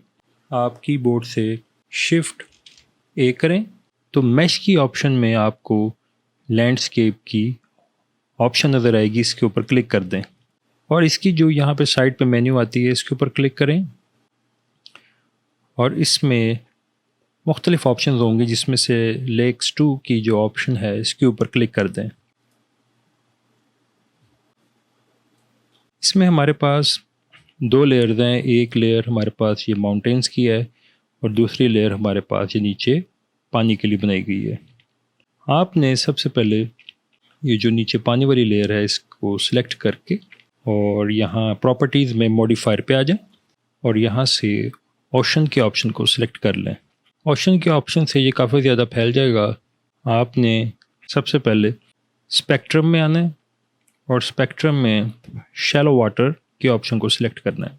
डेप्थ यहाँ 200 लिखी हुई है, इसको आप 7 कर लें और एंटर कर दें। साइज़ इसका आप स्पेशल साइज़ जो लिखा हुआ है इसके साइज़ को कम कर दें और इसका दूसरा साइज़ भी कम कर लें।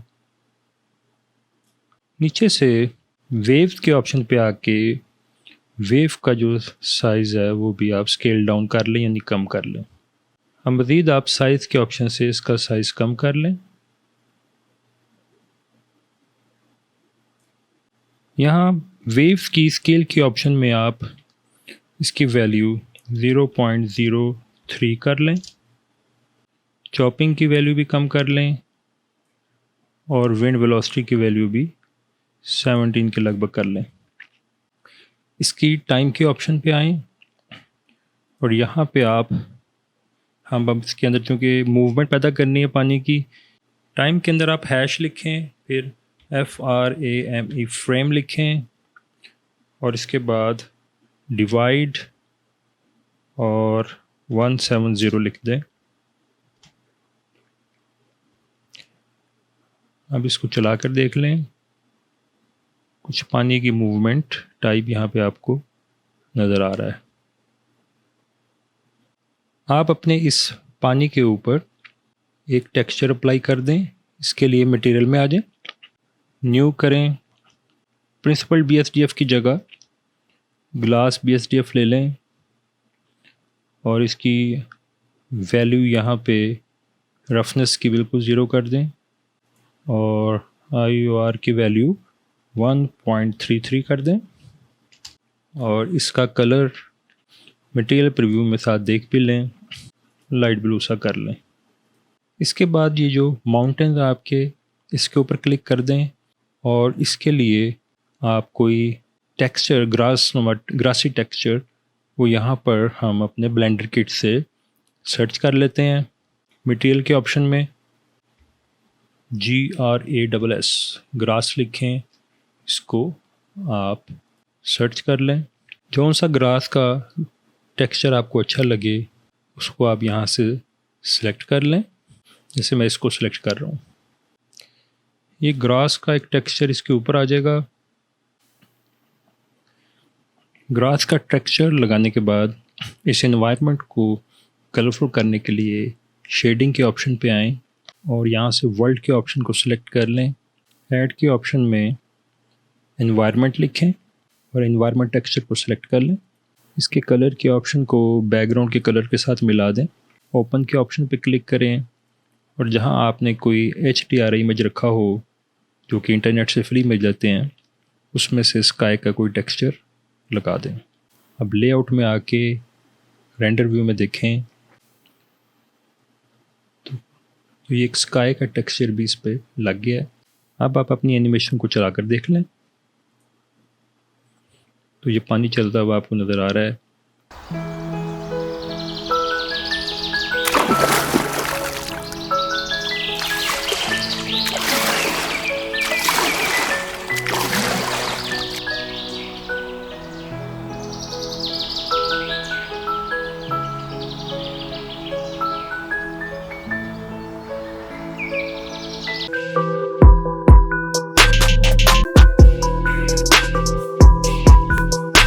इस ट्यूटोरियल में हम VFX के ऑप्शन को इस्तेमाल करेंगे और अपने एक क्लिप के अंदर एक 3D मॉडल को शामिल करेंगे। इसके लिए आप सबसे पहले यहाँ से ये VFX के ऑप्शन पे आ जाएं। इसके बाद यहाँ ऊपर आपको ओपन की ऑप्शन नज़र आ रही होगी। इस ओपन की ऑप्शन के ऊपर क्लिक करें और जहाँ पे आपने अपना कोई क्लिप रखा हुआ है वो इंक्लूड कर लें। अब बाय डिफ़ॉल्ट आप देख सकते हैं कि यहाँ पर जो हमारे फ्रेम्स हैं वो 1 से स्टार्ट होके 250 तक जा रहे हैं।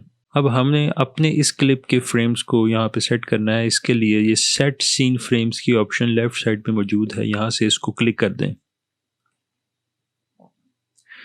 अब आप देख सकते हैं यहाँ लिखा हुआ स्टार्ट 1 और एंड 397, यानी हमारे जो फ्रेम्स हैं वो 397 तक जा रहे हैं। इसको मैं ड्रैग भी कर लेता हूँ ताकि वहाँ से वो हमें नज़र भी आ जाए यहाँ तक। आप यहाँ से ये प्री फैच के ऑप्शन पे क्लिक कर दें ताकि ये अच्छी तरीके से लोड हो जाए। आप देख सकते हैं एक ब्लू कलर की पट्टी यहाँ पे चली है। अपने क्लिप को एक दफ़ा चला के देख लें।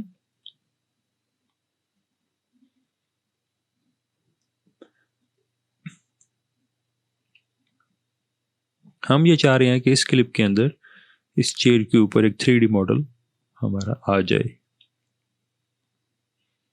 इसके लिए अब हमने मोशन ट्रैकिंग में कुछ मार्कर यहाँ पे लगाने हैं और उसका तरीका यह है कि आप अपने कीबोर्ड से कंट्रोल का बटन प्रेस करके रखेंगे और माउस का लेफ़्ट क्लिक उस जगह पे करेंगे। जैसे फॉर एग्ज़ाम्पल मैं कंट्रोल का बटन दबा के यहाँ पे क्लिक करता हूँ तो यहाँ हमारा एक ये मार्कर लग गया। मार्कर लगाने के बाद ये नीचे ट्रैक मार्कर की ऑप्शन है। इस ऑप्शन पे आप क्लिक करके इसको देखेंगे तो आप देख सकते हैं थ्रू आउट द क्लिप ये एग्जीक्यूट हो गया है, 397 तक चला गया है। अब दोबारा से फर्स्ट फ्रेम पे आ जाएं अब फॉर एग्ज़ाम्पल ये दूसरा वाला पॉइंट हम यहाँ से ले लेते हैं। कंट्रोल का बटन प्रेस करके लेफ़्ट क्लिक करें। अब इस पॉइंट के लिए हम दोबारा से ट्रैक मार्कर के ऑप्शन पर क्लिक करते हैं। ये भी पूरे क्लिप पे एग्जीक्यूट हो गया है। दोबारा से फर्स्ट क्लिप पे आए, यहाँ से कंट्रोल का बटन प्रेस करके आप इस कॉर्नर पे क्लिक कर दें।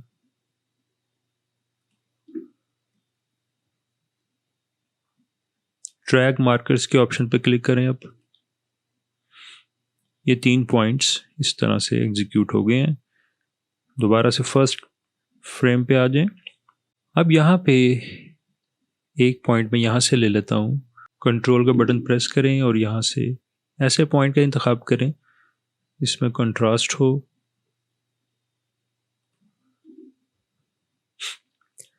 अब इसके लिए चेक कर लें, इसके लिए भी 397 तक हमारा ये फ्रेम यहाँ तक पहुँच गया। फ्रेम 1 पे आए। अब यहाँ से एक कंट्रोल का बटन प्रेस करके यहाँ पे क्लिक कर दें। ट्रैक मार्कर ये 397 तक चला गया। दोबारा से फर्स्ट फ्रेम पे आए। हमने कोशिश करनी है टोटल 8 मार्कर्स हम बना लें। अभी हमारे 5 हुए हैं। कंट्रोल का बटन प्रेस करके एक यहाँ पे लगाएं। ट्रैक मार्कर के ऑप्शन पे क्लिक करें। इसके बाद दोबारा से फर्स्ट फ्रेम पे आएं और यहाँ पे कंट्रोल का बटन प्रेस करके यहाँ पे क्लिक कर दें।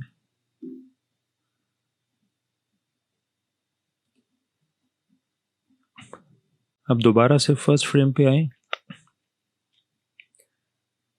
और यहाँ पे मैं इस पॉइंट के ऊपर कंट्रोल और क्लिक, इसको चेक कर लेते हैं। ये भी लग गया है।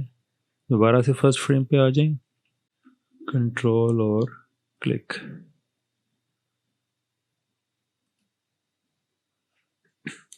इस तरह मेरे पास तकरीबन मैंने 9 पॉइंट्स इस तरह के बना लिए हैं। इसके बाद आप यहाँ से ट्रैक के बाद जो अगली ऑप्शन हमारे पास आ रही है वो है सॉल्व की, उस पर क्लिक करें। यहाँ पे आके 1 और 30 लिखा हुआ है। यहाँ पे हमारे पास चूँकि 397 तक हमारे फ्रेम्स चल रहे हैं तो मैं यहाँ पे 300 ले लेता हूँ और इसके बाद ये नीचे ऑप्शन है सॉल्व कैमरा मोशन, इसको आप क्लिक करते हैं। इससे यहाँ पे ऊपर अगर आप देखें सॉल्व एरर 0.60 px है, तो ये वैल्यू जितनी छोटी हो उतना अच्छा है। जैसे ये 1 से कम है तो ये ओके है। ये पॉइंट्स लगाने के बाद आप यहाँ लेफ्ट साइड पे नीचे एक ऑप्शन है सेटअप ट्रैकिंग सीन, इसके ऊपर क्लिक कर दें। इससे आपको आपका ये क्लिप और उसके ऊपर ब्लेंडर का एक प्लेन और उसके ऊपर एक cube, X axis Y axis यहाँ पे नज़र आएंगे। अब अगर आप अपने क्लिप को चला के देखें तो ये प्लेन और ये क्यूब इसके ऊपर फ्लोट कर रहा है।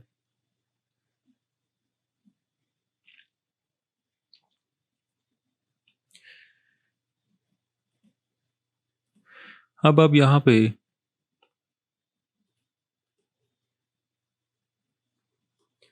ऊपर से ये प्लस के ऑप्शन पे आके और यहाँ से लेआउट के ऑप्शन पे क्लिक कर दें।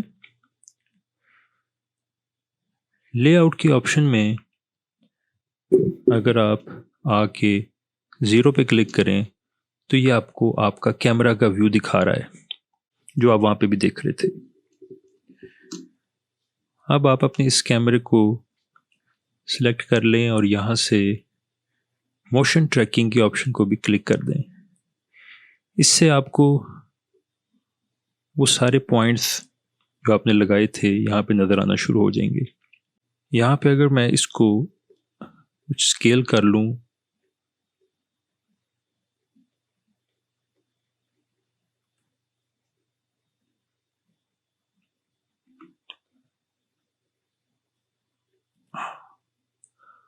और यहाँ से कैमरे के ऑप्शन पे आके व्यू पर डिस्प्ले में इसको कुछ कम कर लूँ,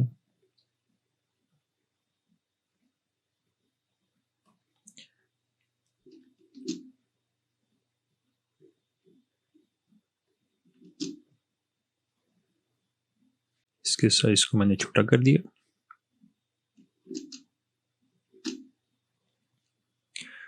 दोबारा से मोशन ट्रैकिंग पे आके आप इस चेयर के ऊपर मौजूद जो आपने पॉइंट्स लिए थे उनको सिलेक्ट करें और यहाँ से लेफ़्ट साइड से ओरिएंटेशन के अंदर ये फ्लोर के ऑप्शन है, इसको क्लिक कर दें ताकि ये फिक्स हो जाए एक जगह पे। अब दोबारा से अपनी लेआउट पे आएं, यहाँ आके 0 प्रेस करें ताकि कैमरा व्यू मिल जाए आपको। अब यहाँ से ऊपर आप 3D कर्सर की ऑप्शन पे क्लिक कर दें। कैमरे को आपने सेलेक्ट रखना है, कीबोर्ड से R प्रेस करके इसको थोड़ा सा रोटेट करके इसको सीधा कर लें ताकि ये एक्स एक्सिस और वाई एक्सिस में थोड़े बैलेंस कर सकें। इसके बाद दोबारा से यहाँ पे आप मीडियन पॉइंट ले लें। अब यहाँ से ये जो क्यूब है इसको आप डिलीट कर दें। इस ग्राउंड को आप क्लिक करने के बाद एक्स प्रेस करके इसको भी डिलीट कर लें। शिफ्ट ए करके आप मैश में जाके एक मोंकी सेलेक्ट करें। इस मोंकी को आप R प्रेस करके और Z प्रेस करके रोटेट कर लें। फिर R प्रेस करके और Y प्रेस करके इसको रोटेट कर लें। S प्रेस करके इसको स्केल कर लें। फिर R प्रेस करके और X प्रेस करके इसको रोटेट कर लें। अब G प्रेस करें और X प्रेस करके इसको ऊपर ले जाएं थोड़ा सा। फिर G प्रेस करके और Y प्रेस करके इसको इस तरफ ले आएं। फिर R प्रेस करके और X प्रेस करके इसको थोड़ा सा बैलेंस कर लें। इसके ऊपर राइट क्लिक करके इसको शेड स्मूथ कर लें। अब अपने इस क्लिप को चला के देख लें।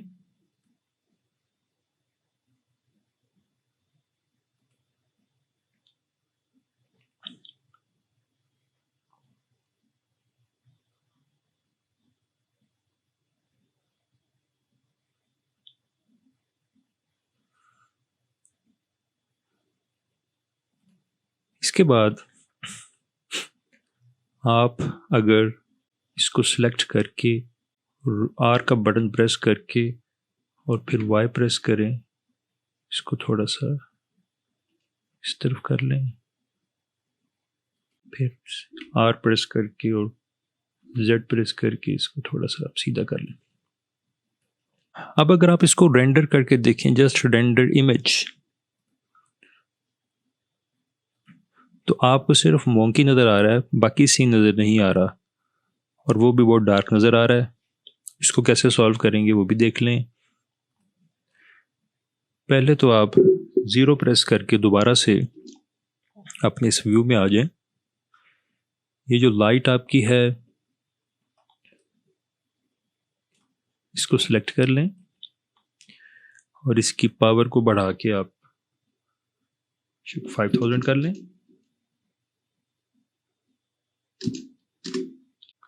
इसको शिफ्ट डी करके आप इस साइड पे भी ले जाएं,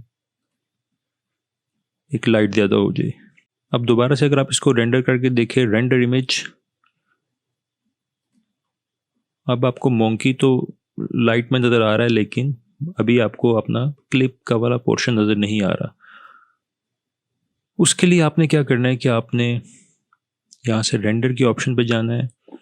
ईवी के अंदर यहाँ पे आपको फिल्म के ऑप्शन नज़र आएगी, यहाँ से ट्रांसपेरेंट के ऑप्शन को आप चेक कर लें। अब अगर मैं रेंडर करता हूँ रेंडर इमेज, तो आप देख सकते हैं कि साथ मुझे अपना क्लिप भी नज़र आ रहा है और साथ ये मोंकी भी नज़र आ रहा है। अगर आपको लगे कि लाइट कोई ज़्यादा तेज़ हो गई है, तो आप लाइट को क्लिक करके यहाँ से ये बल्ब से इसकी वैल्यू को थोड़ा कम कर लें। मैं 3000 कर रहा हूँ, जो कि ज़्यादा तेज़ हो गई है। दूसरी लाइट को भी मैं 3000 कर रहा हूँ।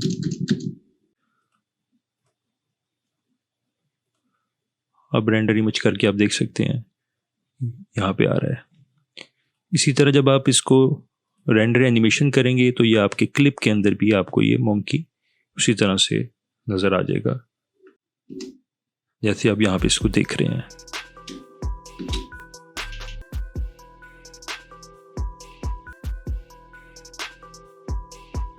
और ये यूं ही महसूस हो रहा है जैसे चेयर के ऊपर एक 3D मॉडल आपने प्लेस किया हुआ है।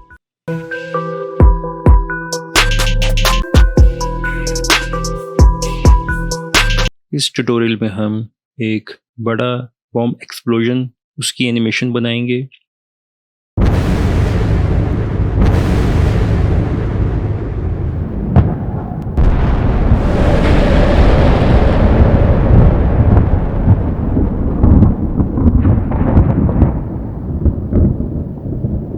आप सबसे पहले यहाँ से इस क्यूब को डिलीट कर दें।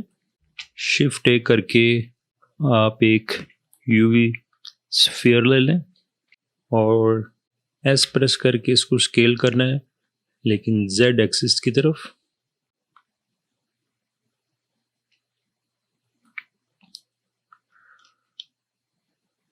इसके बाद आपने अपने की फ्रेम्स को थोड़ा सा बाहर निकाल लेना है। इस पहले की फ्रेम के ऊपर आप रहते हुए कीबोर्ड से आई प्रेस करें और लोकेशन रोटेशन स्केल के ऊपर क्लिक कर दें। एक की फ्रेम आपका इधर लग गया। उसके बाद आप फॉर एग्जांपल 100 वाले की फ्रेम पे जाएं और यहाँ से कीबोर्ड से दोबारा एस प्रेस करके इसको आप स्केल करेंगे और उसके लिए आप शिफ्ट जेड की ऑप्शन लगाएं ताकि सिर्फ एक्स और वाई में ये स्केल हो।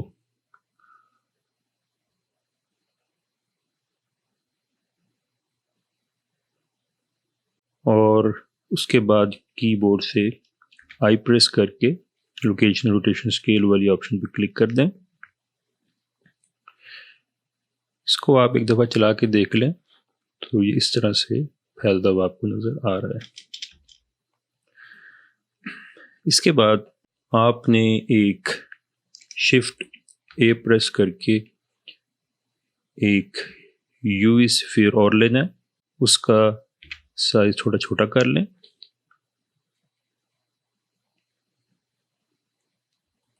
और कीबोर्ड से 1 प्रेस करके इसको देख लें और इस पोजीशन पे आप कीबोर्ड से आई प्रेस करके लोकेशन रोटेशन स्केल वाली एक ऑप्शन यहाँ से क्लिक कर दें। इसके बाद आप फ्रेम नंबर 100 पे आ जाएं। यहाँ पे आने के बाद इसको आप जी प्रेस करके और जेड प्रेस करके ऊपर की तरफ ले आएं और फिर एस प्रेस करके इसको स्केल अप कर लें, साइज बड़ा कर लें इसको। कीबोर्ड से आई प्रेस कर दें और लोकेशन रोटेशन स्केल के ऊपर क्लिक कर दें। इसके बाद अब आप फ्रेम नंबर 150 पे आ जाएं और जी प्रेस करके, जेड प्रेस करके इसको थोड़ा और ऊपर ले जाएं और एस प्रेस करके और जेड प्रेस करके इसको थोड़ा स्केल डाउन कर लें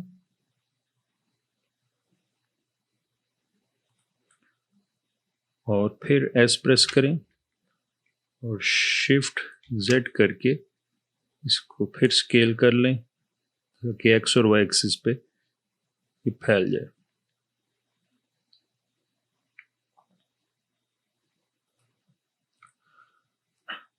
अब कीबोर्ड से दोबारा आई प्रेस कर लें, फिर उसी ऑप्शन के ऊपर लोकेशन रोटेशन स्केल पे क्लिक कर दें। इसको भी एक दफ़ा चला के देख लें।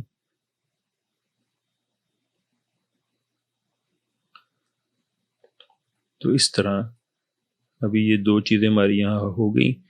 अब आप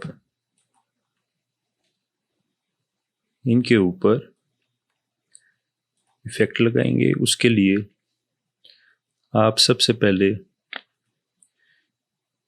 ये जो पहले आपने यूवी स्फीयर लिया था इसको सिलेक्ट रखते हुए यहाँ से ऑब्जेक्ट के ऑप्शन पर जाएं और इसके बाद क्विक इफेक्ट में क्विक स्मोक के ऑप्शन पर क्लिक करें और क्विक स्मोक में आप स्मोक एंड फायर के ऑप्शन पर क्लिक कर दें और इसको आप ये जो डोमेन हमारी बनी है फायर की इसको आप स्केल कर लें जेड एक्सिस पे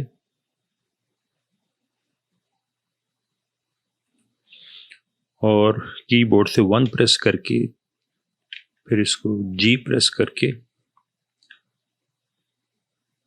जेड प्रेस करके यहाँ पे ले आए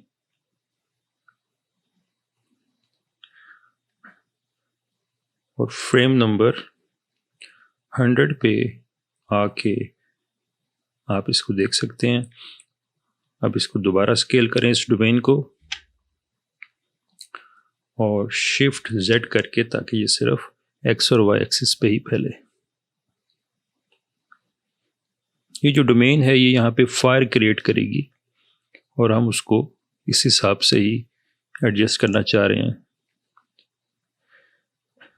इसके बाद दोबारा से आप पहले फ्रेम पे आ जाएं और ये जो दरमियान में आपने एक यूवी स्फीयर लिया था इसके ऊपर क्लिक कर दें। अब ऑब्जेक्ट पे आके दोबारा से आप क्विक इफेक्ट पे क्विक स्मोक पे क्लिक करें। स्मोक एंड फायर हो गया।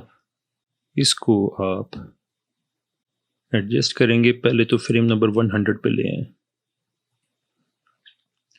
फ्रेम नंबर 100 पे आके आप इसको देख रहे हैं कि ये इसके साइज से बाहर जा रहा है और हम तो 150 तक भी गए हैं, यहाँ तक भी गए हैं 150 तक। तो अब अपने इस डोमेन को हम स्केल करते हैं शिफ्ट जेड करके भी फैला लेते हैं ताकि उसके साइज में आ जाए।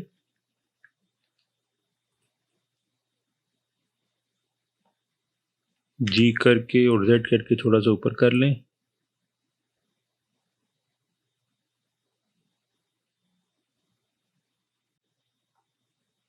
अब फिर इसको स्केल करें जेड की तरफ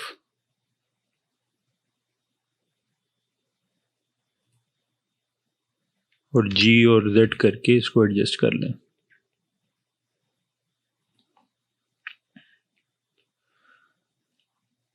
अब ये इस डोमेन के अंदर है।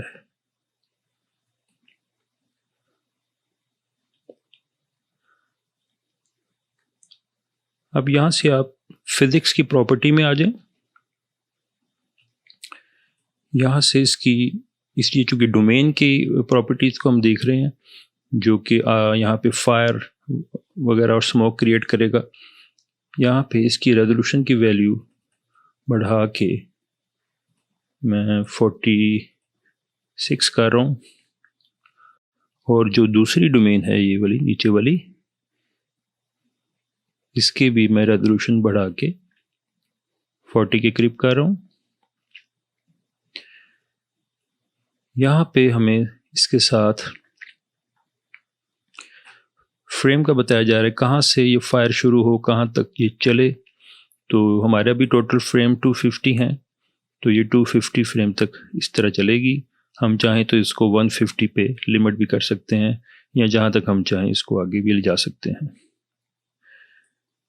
अभी इसको यहाँ से हम चला के देखते हैं एनिमेशन के टैब में जाके, लेकिन उस पर जाने से पहले हम यहाँ से कैमरे की ऑप्शन को कीबोर्ड से 0 प्रेस करके देख लेते हैं। इसको हमें थोड़ा पीछे करना है, इसके लिए आप कीबोर्ड से N प्रेस करें, व्यू के ऑप्शन पे आके कैमरे पे क्लिक करें, दोबारा N प्रेस कर दें, अब 0 पे क्लिक करें, कैमरा व्यू आ रहा है। अब इसको थोड़ा सा आप पीछे कर लें, एडजस्ट कर लें।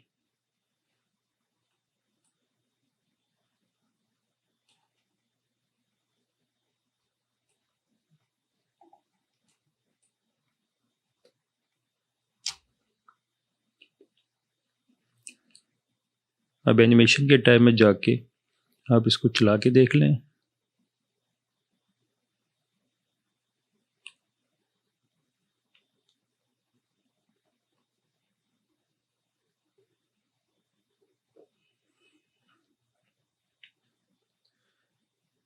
रेंडर होने के बाद हमें इस तरह का व्यू नज़र आएगा जो आप लेफ़्ट साइड पे देख रहे हैं। ये ऑब्जेक्ट्स दरमियान वाले नज़र नहीं आएंगे। इस तरह एक आग फैलती हुई नीचे से नज़र आएगी और यहाँ ऊपर की तरफ आग जाएगी।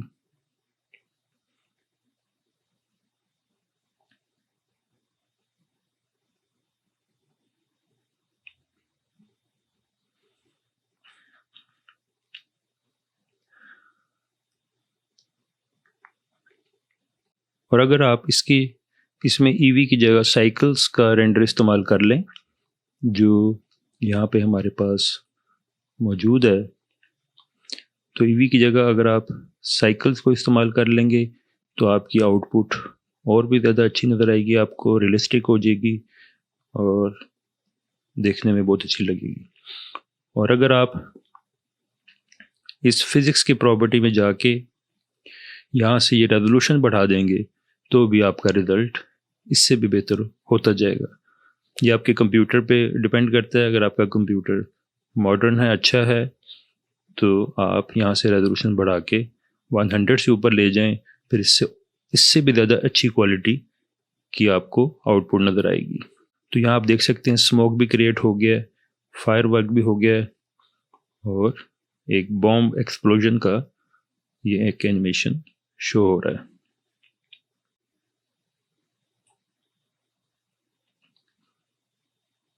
फर्स्ट टाइम ज़रा स्लो चलता है, लेकिन सेकंड टाइम ये पहले की निस्बत अब स्पीड से चल रहा है। अगर आप चाहते हैं कि आपको व्यू पोर्ट पे भी ये जो मैश नज़र ना आए, ये यूवी स्फीयर नज़र ना आए, तो आप जस्ट यहाँ से स्फीयर को डिसेबल कर सकते हैं, हाइड कर सकते हैं। जो आप इसको चलाएंगे तो ये यहाँ पे भी आपको नज़र नहीं आएंगे।